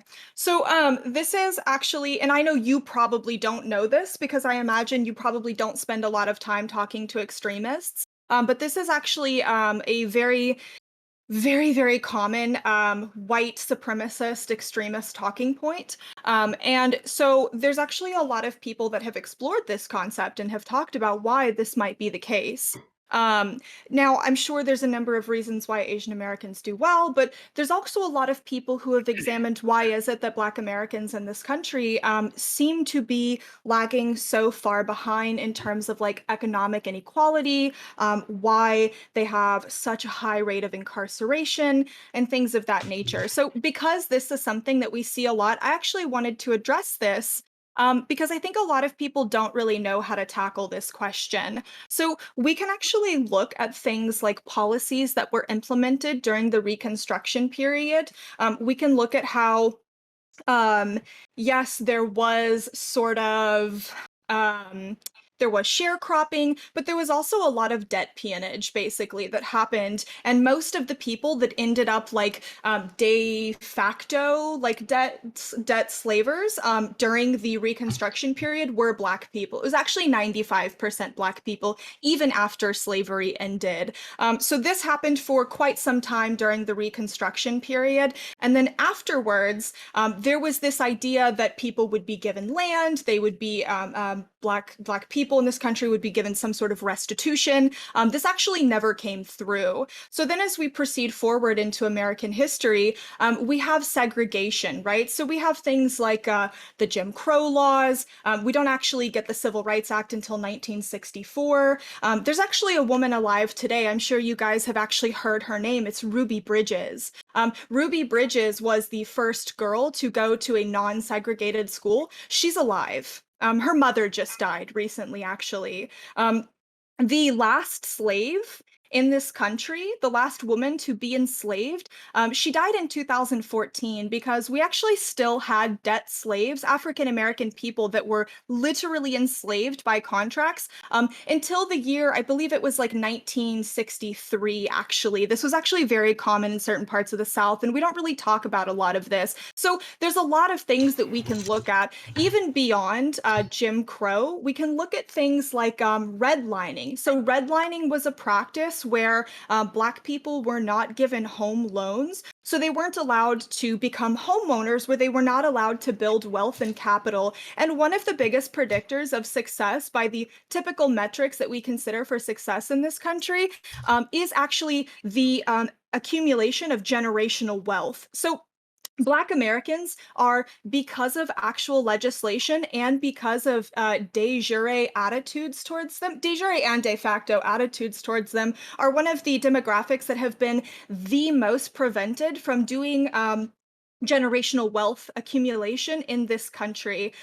So after we take a look at things like redlining, we can actually take a look at things like white flight, which is when people would move out of urban areas, white people would move out of urban areas, and they would move into suburbs where they were given better jobs, where better housing was built. And then we have property taxes, which are actually what pay for and fund schools, because the federal government doesn't actually fund the quality of schools. It's property taxes. So because of things like white flight, a lot of Black people continued to live in urban areas where their schools were dramatically underfunded because they didn't have the same jobs that white people had access to. And so things like this were because of like there was a lot more discrimination, but even still to this day, we can look at things like the extremely famous resume study, which has actually been replicated.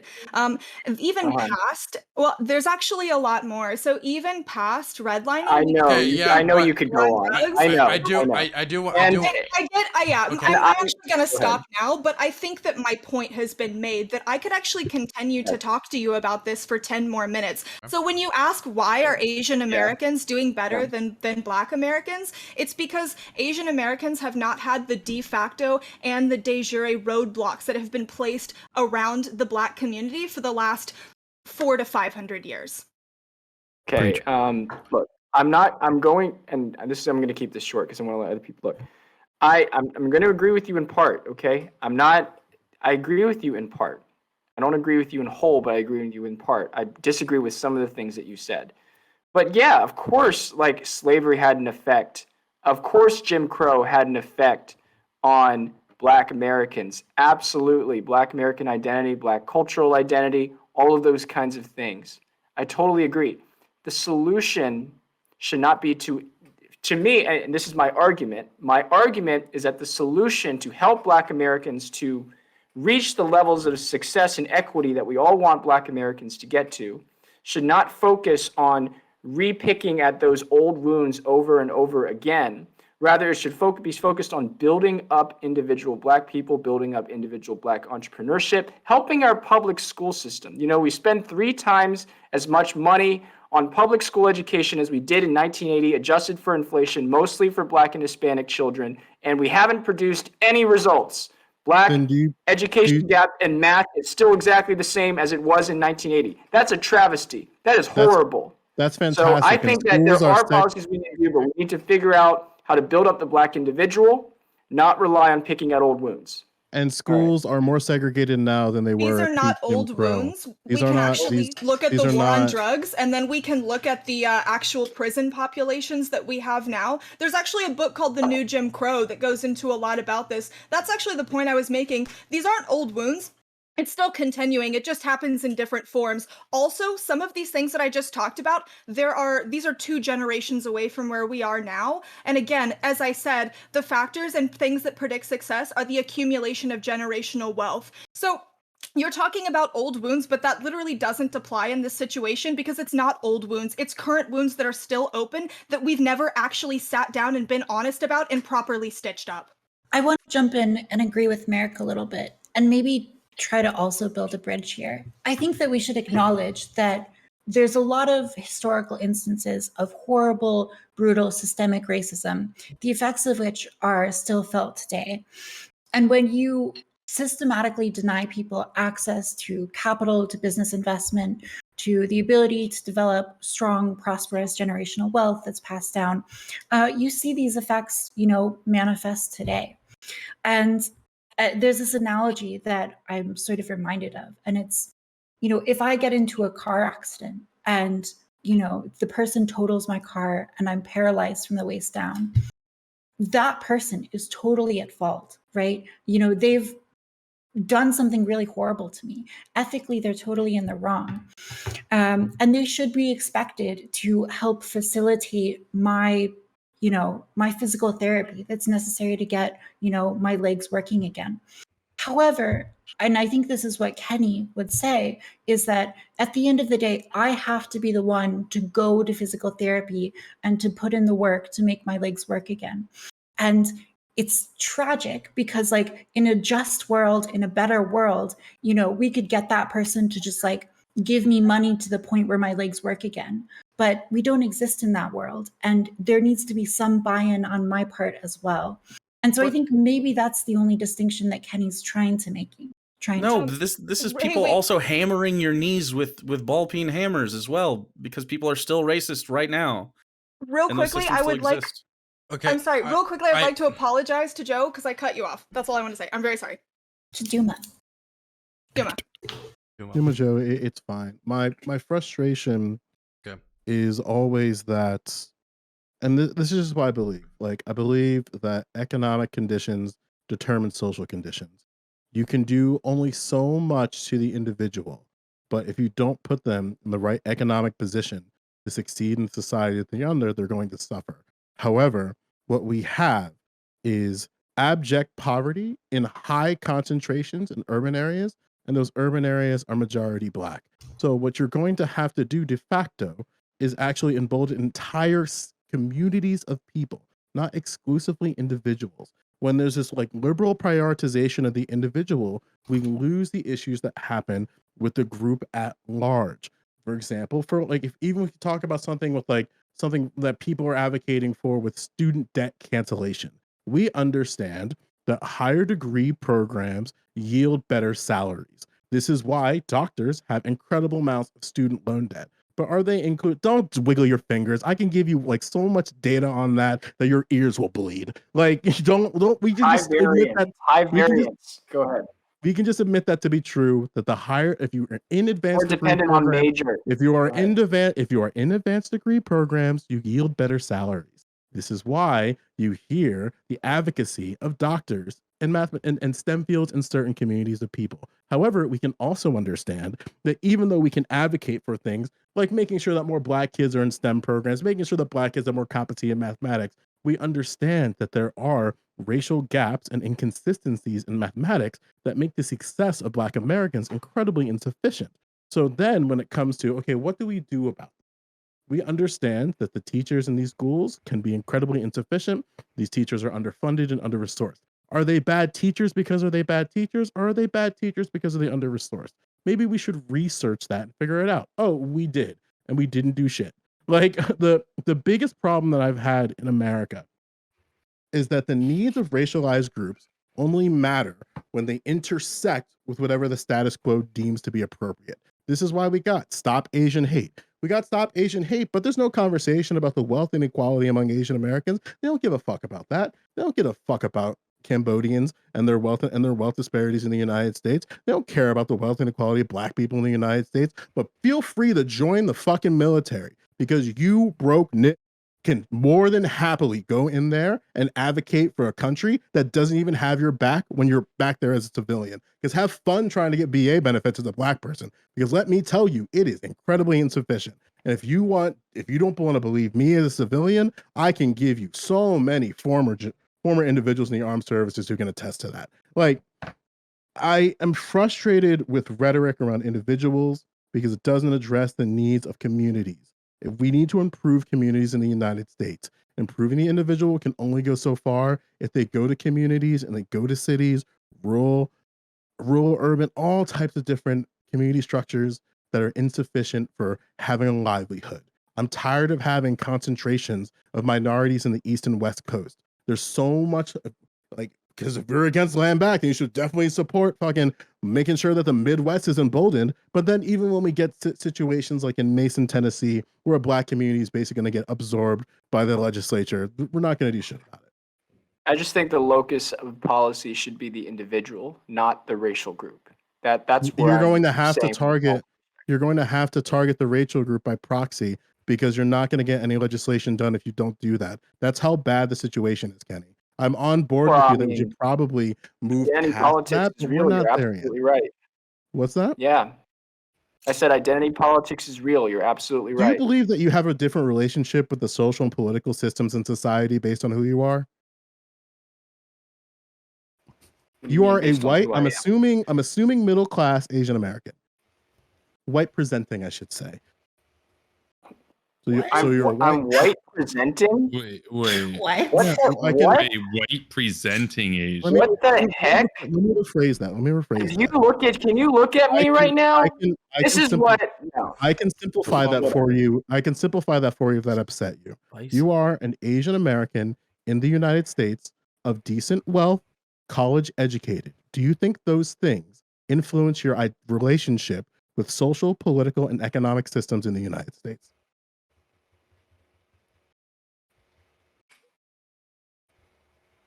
No, I think defining white as wearing a suit and having a book Yeah. is kind of gross. Or on being this. upper class. Which is why I discarded critical race white. in the theory. Which is why I That's the discarded white in the CRT, I know. categorization. Are we going to sit on that, or can we move This past it? is I guess I'm this is asking what the I'm question. trying. If we this is can't what- move this is past it, the I can drop it. complaint I think that people have If we about can't, critical race theory because if we can't, if we're this hung up, is- we can move past and- it. What you No, guys hung I'm up, we can move serious. past I'm it. serious. responding. Now you're making assumptions about me. Now you're making assumptions about me solely based on what I look like. And you're not seeing me for the story that I can convey, for the actual What is- person that I am. You're Okay. making assumptions about me. And they do And with the that's black the people all the worst time part too. about It happens to both of us, critical friend. race theory, is that it enhances the stereotype. It enhances stereotypes in society. I agree. It makes more racism in society. I agree. Okay? How would you like it if I came up to you and I said, you were black presenting? I'm And black. because you were Yes. black presenting, I'm going to assume that society is against you. I'm How black. would you yes. like that? I'm black. It's very clear that Yeah. I'm black. I have no problem with you The saying that I'm a majority black of American. people in this country just want to be treated, just want somebody to come up to them and just look at them in the eye and say, what's your story? and not assume anything about them based on what they look like, or especially the skin color that they present in. Which Okay? is why I removed the white racial categorization. That was a misspeak, and I apologize for that. Which is why I clarified the thank you. statement, and I asked, as an Asian American in the I've gotten United that States, before. as an Asian American in the United States, do you believe that your invisible identifiers, all the things that make who you are, will influence how you interact in society, how you interact with politics, and how you interact in the economy? Do you believe that to be true? No, I don't. Why do you not believe that to be Because true? my race doesn't mean jack crap to me.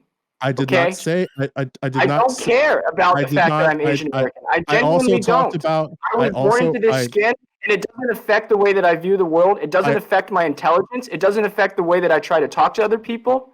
Okay? You know Which is what why does? I You know what does? explicitly My clarified. character, my personality, my sense of humor, my good looks, I my explicitly disposition. said, because of your invisible identifiers, you're going to have different relationships with social, political, and economic systems. Do you agree with that statement? No, You I have. don't believe that. So no. you do not believe that people have visible and invisible identifiers in America? I don't even know what you mean by that.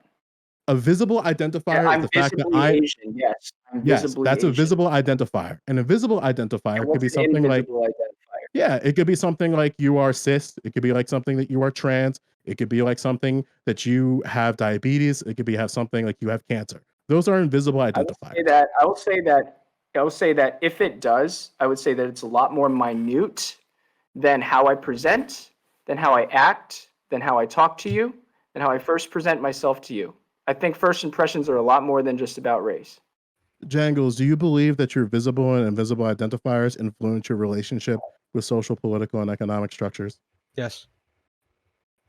Jack? Ew. Merrick? No. Taft? Absolutely. To some extent. And I think the quibble would just be like, to what extent? That's like the whole argument, right? Kevin? Yeah, minutely. That's what I'm saying.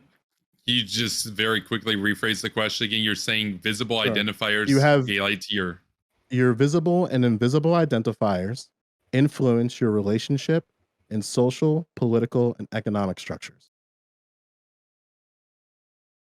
to some extent, yes, but the question is, what do you do about it? Sure, that's the perfect question. What do we Teach do about people these things? about it. So we should probably educate individuals about how these things navigate, right? Like something that to give you some context as to why I said what I said to you, Kenny. So I want to apologize explicitly for saying white there. That was out of turn. It was out of turn, especially considering that the context of me of saying that require a longer conversation than you and I have here right now. I want to recognize that and apologize. The concern that I have is that we understand that we have these relationships in society. As a Black American, my relationship with law enforcement is going to be different than Jangles. Your relationship with law enforcement is going to be different. Hey, we're all going to have different relationships with that. We're going to have different relationships in school. We're going to have different relationships with housing. All of these things are based on not only our visible identifiers, but our invisible ones. And there's different variations to that. Some individuals, because of their visible and invisible identifiers, don't have to worry about certain issues. However, some do. Like for me, statistically, I need to worry about being Black when interacting in schools, when interacting in the healthcare system, when interacting with banking, when interacting with the military. These are all things I have to consider. Now, does that mean that Would you like to live in a world where that wasn't true, Joe? Does that? Of fucking course. I'm an anarchist. Like, I want to fucking burn this shit to the fucking ground. Okay, I'm gonna give you a couple. I'm just gonna give you a couple counter statistics here, just because I think statistics. I think it deserves. Now, I don't believe that, Sure, like the fact that I'm Asian, like for example, somebody who has like, somebody. I get it. I'm an Asian. I get it. So, but I'm gonna give you a couple counter statistics here, just to like mess with that a little bit.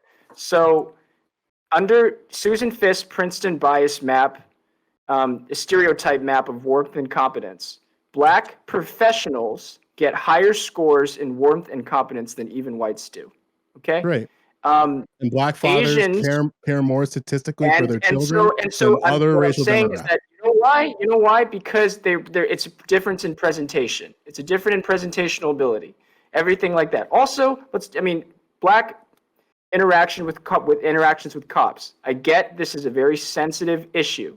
However, you need to understand Speak that plainly. You cops can do speak not plainly here. shoot black Americans at a rate disproportionate to their violent crime.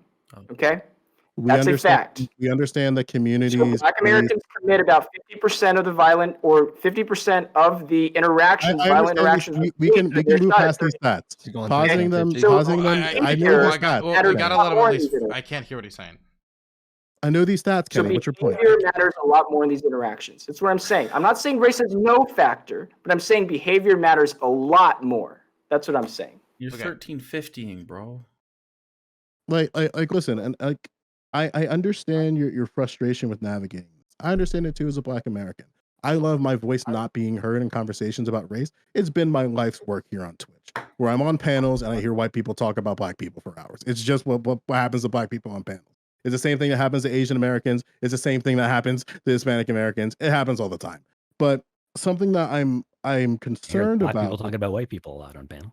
Oh, you don't watch Black talking people. about So it's very hard for you to like elaborate on what that Excuse me? like. I don't what? You don't watch Black content on Twitch. He's gonna Is it a fair assessment? Says who? What do you mean black? I don't watch black content. Black content. How do you know what I watch on Twitch? Because statistically, most people don't. Statistically. You do? So you're assuming what I watch That's based on great. That's statistics, great. That's based great, on man. the back, like on my we can skin move color. on. We can move on. So from again, that. we're We can going move back on. to like the racial stereotypes. No, you gonna apologize for that one gotcha, too? and I took the bite. I took the bite. My point here is, because I'm trying to talk to Kenny here, is that I'm concerned about the prioritization of the individual in your arguments, because I think broadly speaking, you believe that communities should thrive and that communities should look out for each other. That's even what you said when you were on the bullpen explicitly. That why don't Black communities look after each other? Those were your words. So, and to a sentiment to that, I agree with you. Yeah, I read your book. It's shitty, but I read it. like, I still like, you have my money, and I hope you use it for something of value, my friend. Like, because the thing is, like, contrary to popular belief, I care about your opinion. What's that? I do like you more because you read my book. Go ahead. Like, I care about your opinion because I understand that everybody is approaching these issues from different angles and advocating from these things in different angles. This is why I even express to you, like, the original identifier that I gave you, contextually speaking, was out of line and inappropriate. But that being said, I do have a concern of your prioritization of the individual, because I think within your language and other public expressions, you said, well, maybe there is something that we should do about communities in the United States, like explicitly for schools, right? We understand that the federal government has kind of left schools up to themselves at the state level, but we can also recognize that there is a limit to how far the federal government should go in helping schools. There should be a limit to how far the state should go into helping schools, but by and large, it shouldn't be absolutely nothing. You know what I'm saying?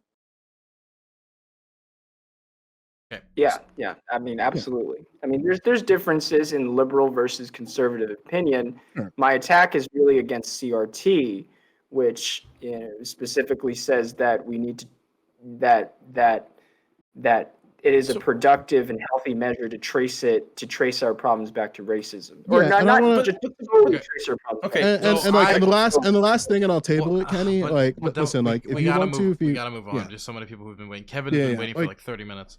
Yeah, it's like 10 seconds. If you want to chop shop after for a little bit, if you have time to clear the air, I'm more down to do that. I did not mean to offend you in the face that I did, because I definitely could tell that hit you in a place that's really close at home. I've seen that happen to you in different discussions. So if you want to chop shop after, I'm more than down to do that. Okay, so I'm gonna throw it to Kevin Castley. We have Kevin Castley, Jangles, Jake, and then Jangles again. I guess Jangles has really been waiting. So we're gonna start with Kevin. Yeah, thanks, Dylan. So I know there's just a really intense discussion there, but I kind of want to bring it back because there are a lot of CRT panels on Twitch, and this comes up from time to time.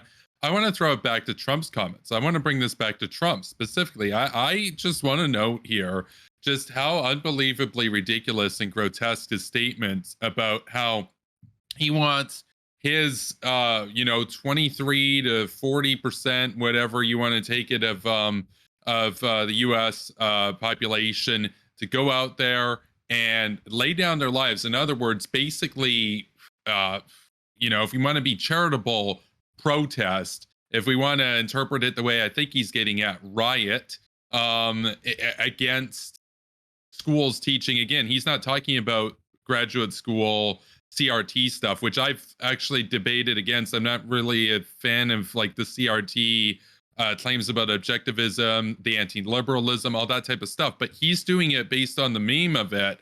Well, the thing is, and he's appealing to patriotism and he's appealing to nationalism. And I just want to note for the record here, there's an excellent book that I would suggest that everybody reads. It's called The Room Where It Happened by Donald Trump's former national security advisor. So a guy that he picked, a guy who he hired, John Bolton, who says that during the G20 summit in Japan, Donald Trump basically asked President Xi Jinping, the dictator of China, to help him rig the 2020 election. So for all the conservatives and everybody out there that think that like, oh yeah, this is your guy, he's going to stand up to China or whatever. No, he's not. And on this, he's just basically driving this wedge issue that he doesn't really particularly understand to try to amplify his own cult of personality, because there's no serious discussion about CRT there. It's just, can you believe it? They're implying that you're all racist or whatever, that sort of thing. To the point though, and just very quickly here, to the point about what Kenny was saying earlier about how Asian success within the United States kind of disproves the notion that America is racist. I wouldn't consider America racist, but I would say that there are a lot of people in the US that are racist, just as there are a lot of people in Canada that are racist. But I guess my question to Kenny would be, how would you, how would you describe or what would you say would kind of be the cause, I guess, of the hate that was directed to the Asian community in the wake of the issue that we can't talk about on YouTube, the virus that happened? So, because there was a lot of hate directed towards Asians from, various ethnic groups within the US. So.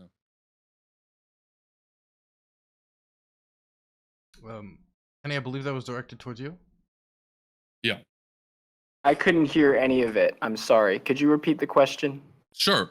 Yeah, no, I was just asking. So I still can't hear you, so I can't respond. I can ask know the why. question. He was basically asking. Can you hear me? Yeah. Okay. He was asking Yeah, about. I can hear you. What would you say about the amount of the spike in violence against Asian Americans and hate crimes against Asian Americans following the virus that shall not be named for advertiser purposes? Yeah. No, I understand. Look, attacks against Asians did increase in 2020. It also increased for every other racial group. Okay. And you need to understand that attacks against Asians did not increase. I think the media likes to paint a white supremacist picture on that, but that's not true, because in 2018, the latest data that we have, Asians are attacked. The perpetrators are 28% black, 25% white.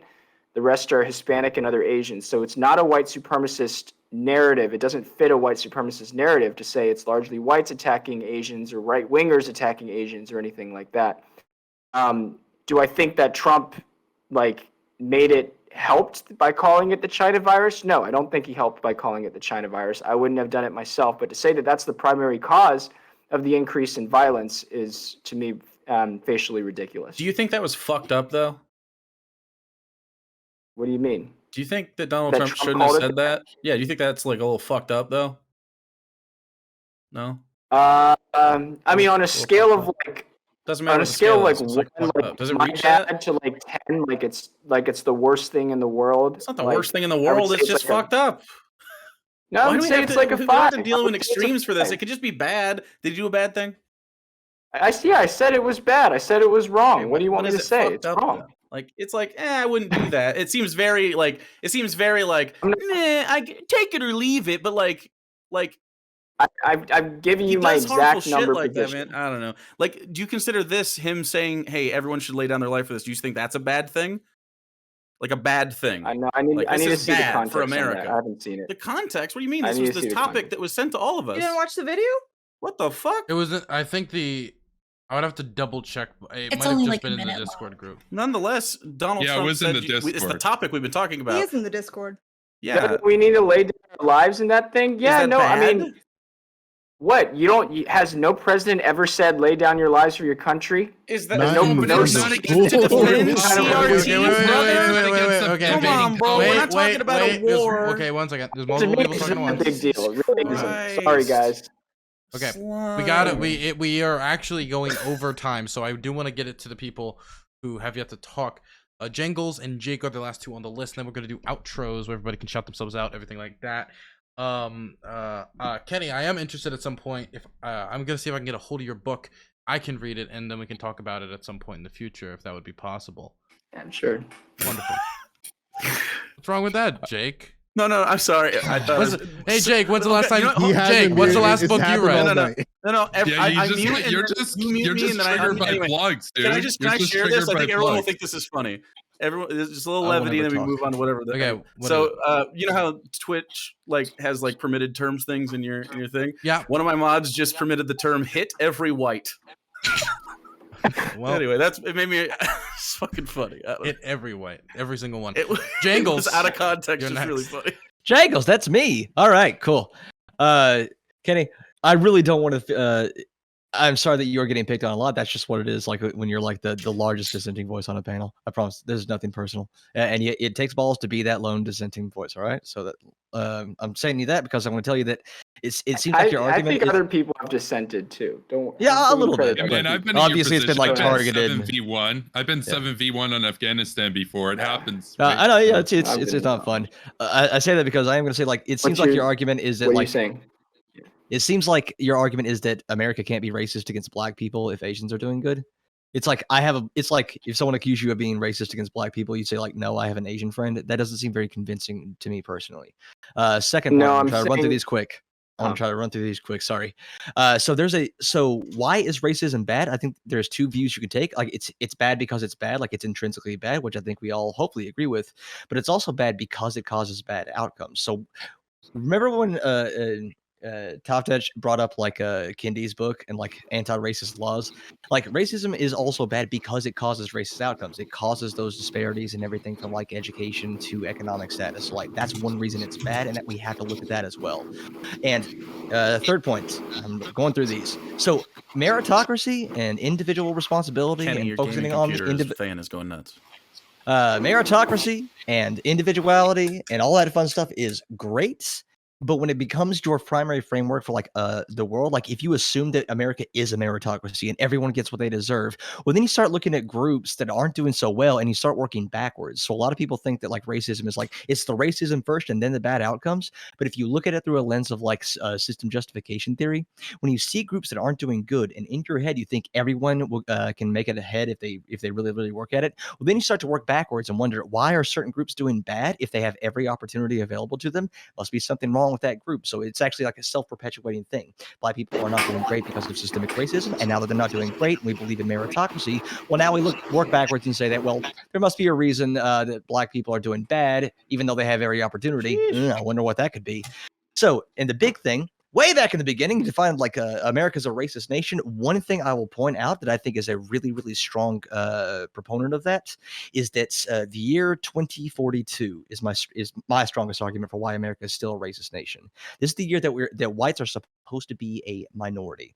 We're still a plurality, but we're going to be a minority. And if given that information, white people will almost always experience some sort of group status threat. If color didn't matter, if racism was over, and America's not a racist nation, the notion that America would become minority white would not matter. But it does, and it does consistently in study after study. Like the more, if you prime white people with that knowledge, suddenly they become a lot more conservative. Suddenly they become a lot more opposed to welfare. Suddenly they become a lot more sensitive to anti-white racism. And all of that is just primed with the knowledge that America will become eventually a majority minority country by the year 2042. I don't see how we can reconcile the fact that is true, that It's America. the Brittany from Politically Provoked effect. Yeah, there you go. Timmy, the little Timmy meme. Little Timmy. So- Instantly Okay, turns you so into we do- that. And I'm not saying that like Okay. racism doesn't have to be like we gotta, So savage. Jangles, we do gotta Yeah. wrap it up. All right, cool. All right. Okay. Well, racism doesn't have to be hating everybody. It could just be a apprehension that the status quo is going to change. Kenny, a lot of that was directed towards you. If you want to respond to it, I'll give you an opportunity. Wait. Yeah, okay, fine. I'll respond just like a couple things. One, even if you said that whites disproportionately own power in this country, you're still only referring actually to a subset of whites. You're not referring to all whites. Most whites don't own much power in this country. We all know that.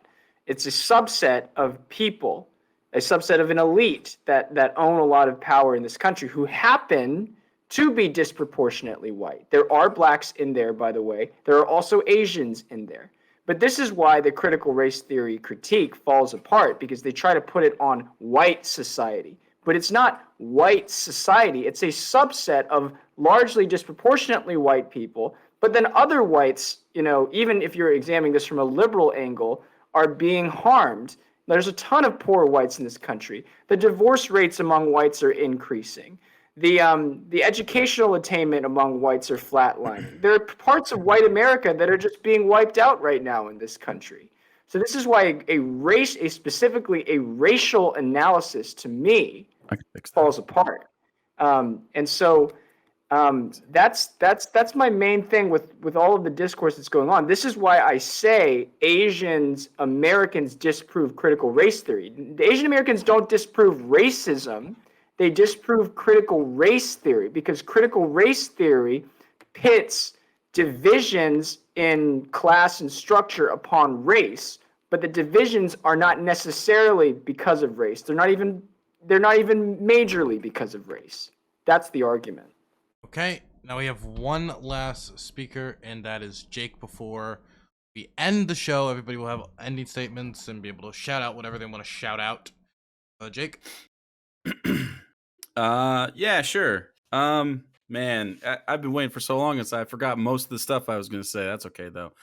I don't know. It seems to me that you don't support things that would target different communities that are negatively affected by the systemic injustices that they face throughout the history of this country, irrespective of the severity of those things, because some other people succeed and face similar aspects. How do you feel about, because I have a way to fix this that would not be based on race. It wouldn't be based on any sort of your demographic makeup. It's just if you live here at all. And that would be, of course, everything of all these problems really would at least be helped, if not totally fixed. Decommodify survival necessities, my dudes. Decommodify rental. Like every American should have access to shelter. This automatically gets rid of a lot of income disparity, right? I'm not saying, you can't buy a house or something, but basic shelter should be a dignified shelter, should be a basic thing that every American has access to. I believe, of course, everyone in the world should have access to that, but we have to live within our limits. You should also decommodify education, because people in America should be able to pursue whatever they want, irrespective of the financial success of their parents. It's not true freedom if you don't have the ability to go and pursue whatever vocation you think is suitable for you, if only under the circumstances where you can afford to do so, right? We should decommodify things like basic food. Everyone should have access to nutrition, because we're the greatest country in the world. God damn it. That greatest country in the world should also offer healthcare for all of its citizens, because even under capitalism, you want to make sure that all the workers, all the labor force have places that they can go and be safe. And then when they go and work, right, if they get hurt on the job, they can go get health care, and you don't have people under stress. Fewer stressful workers increases productivity. It makes everything go burr, dude. Like none of this has anything to do with race at all, but it solves all of these systemic problems one by one. And then what has to happen after that, the valid facets of the discussion about racism in America and elsewhere, is that you have to understand people's perspectives and understand the different things that you don't really know about day to day. It's not just about the big stuff, right? It's not just about income inequality. It's not just about, people couldn't fucking marry who they wanted within some of our grandparents' lifetimes. My mom was 10 years old when civil rights happened, right? That's crazy. So we can address more than this, and it's not just about that, but CRT is some aspects of talking about racism is important to how people I have a black friend, but I did a podcast with a good friend of mine, and he taught me a lot about his experience as a black guy, because I'm a white guy. I'm pretty I'm like boat shoes white. I would right? say you're white presenting, yeah. Yeah, I'd say so. So, like, I learned so much about just like the little stuff about society that like you can't legislate around, but you have to talk about it as a society to even address the way that like black folks sometimes have to worry about where they take their phones out, walking around their own neighborhood at night, like what they're wearing, how they talk to people, especially how they talk to white people. Like these are not non-issues, and it has to be discussed. These aren't things that we can just say, okay, we ban CRT. These things still happen, and I would think that you would agree if someone faces social prejudice for something innate about them that has nothing to do with their character, I think you would agree that that person's ability to succeed in what I assume you would like to be a meritocracy in America would be impeded if they're not able to participate in the same way that someone without those hurdles in the way, social hurdles, would experience. You know what I mean? Maybe you disagree entirely, but Okay, so, oh, Kenny, did you want to respond to that? Or no? Yeah. I mean, look, I agree. Yeah, of course. Meritocracy means that we should treat people just on what they can contribute, not on the basis of immutable characteristics. This is why I support things like race-blind admissions, race-blind hiring practices. This is why I support things like get rid of the name on the application, get rid of the name on the resume. Stop legacy admissions. Sure. Those kinds of things. I believe in a true meritocracy. I just think that if you want to accomplish a true meritocracy, you have to start doing it. can you achieve a true meritocracy if people aren't all at the same standard of living? I mean, you have to create equal opportunity. That's why I believe in a public education system. I've never said anything contrary I'm to not that. saying sure. know, What about I think that you need a public education system that equally distributes resources. But as we know, resources alone doesn't make good schools. If America wasn't a racist nation, why would getting rid of names on applications be good? That's a great We question. got- I was gonna. Yeah. We It's a great do. question. What are you saying? Ask a question, Well, but I we know gotta we're wrap out up. of time. He said if America wasn't a racist nation, then why would we need to get rid of the names on applications? No, I mean, Oh, that's actually a good It's- point. That's a Like, great meritocracy. question. I'm saying. Yeah, a That's what it meritocracy. is. That's the point. If- But if that- look, you're I'm not admitting that saying there's racism bias. doesn't Wait. exist. If you I'm ask not somebody saying a that question, racism let them doesn't answer the question. exist. I'm saying you guys are clearly concerned with racism in America, and even though look, I'm concerned with racism in America too, just maybe not in the way that you are. But to satisfy both of our concerns, let's just eliminate race on applications. Let's just eliminate names on applications. That's what I'm saying. but Okay, so That's a we- fine we start. gotta- we gotta wrap up, right? I would love Plus- to have an extra talk here. Well, you can message him on his own time, and you can schedule it. I'm sure he would love to talk to each and every one of you for 10 hours at a time. Now, I want to first thank the anonymous gifter who gifted 20 subs earlier. And I also want to thank today's sponsor of today's program, Surfshark VPN. If you had a moment on a panel where you called a random person who is a member of a minority group, white passing, maybe next time the government and everyone else won't see you if you're using Surfshark VPN. And you can use code DBTV for 82% off and the first 3 months free. Isn't that an amazing deal? Again, that is code DBTV, Surfshark VPN. Any gifted subs, donations, anything, Prime subs, which cost no money if you connect with the Amazon Prime account, to support the channel is greatly appreciated. We're now going to go into outros. Takes time to put all this together, and we will see you guys next week for the Hippie TV Roundtable. Now everybody's going to have their outros. I'm going to start with Taft. Yeah, Taftage, follow me on Twitter or Twitch. I post dumb shit on both, but more NSFW stuff on Twitter, so be careful there. More political opinions on Twitch. Yeah, fun stuff. Good memes. Thanks, everybody. Wonderful. I'm going to throw it now over to Kevin Castley. Yeah, thanks, Don. So just to kind of wrap up this topic here, so very quickly, I think, as far as it relates to CRT and everything, I wouldn't regard America as a racist country, but I'd say that there's a lot of people in the US and Canada as well that are racist. I think that on the point about Trump, point about his statements here, grotesque. To all the conservatives out there that are like still a fan of this guy and everything, seriously read Bolton's book. You'll see this guy's a stooge of the country you want to fight against, China. So and he asked for, Xi Jinping's help to literally undermine your democracy. So, it's probably time to wake up and not risk your life for a guy who just cares about his own credit from Russia, basically, in his golf courses. So, I'm Kevin Castley. I stream 7 days a week to Twitch and upload the content to YouTube. And you can follow me at Superpower Broadcasting. Follow me on Twitter at Kevin Castley. And I'll be doing a post show on my channel on Twitch in about 15 minutes or so if you want to come and hang out there. It's been a good debate. And I also debate one-on-one. If you're interested in debating me, shoot me a DM and we can set something up. Yeah, it's been fun. Happy to have you.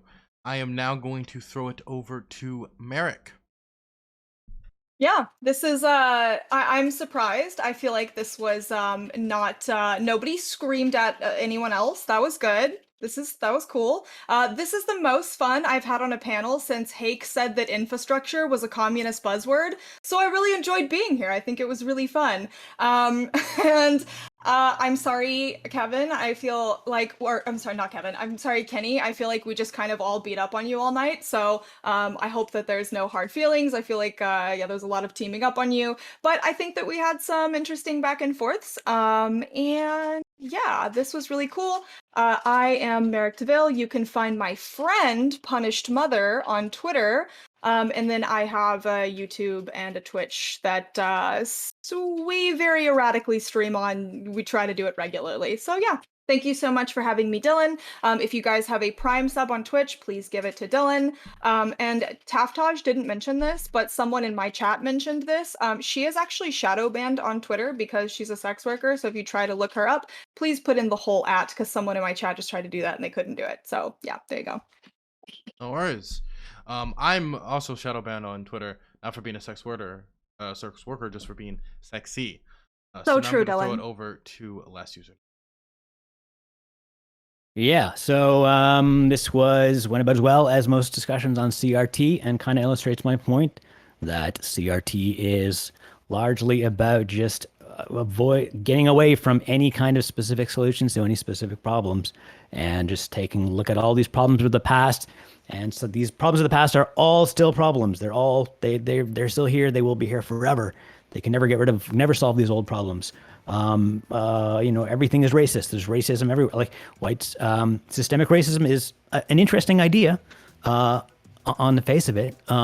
But the way it's used is just to basically say that it's everywhere. And there's very little rigor applied to actually quantifying it or measuring it or verifying these hypotheses. It's just everything is, it's in the courts, in the police, in the schools. It's in the mathematics. It's in climate change. It's just everywhere. And there's so little rigor put into it and so little effort to solve problems, because it seems like the people who are into CRT are not into solving problems. They're just into saying that everything is racist, that racism is everywhere. And it sabotages solving problems. That's the problem with it. And today we couldn't even get CRT defined. So anyway, I tried. And thank you guys for, trying with me. And I guess better luck next time. So last username, you can check out my Twitch channel or Econarchy on YouTube. And good to be here. Okay, I'm going to throw it over to Kenny.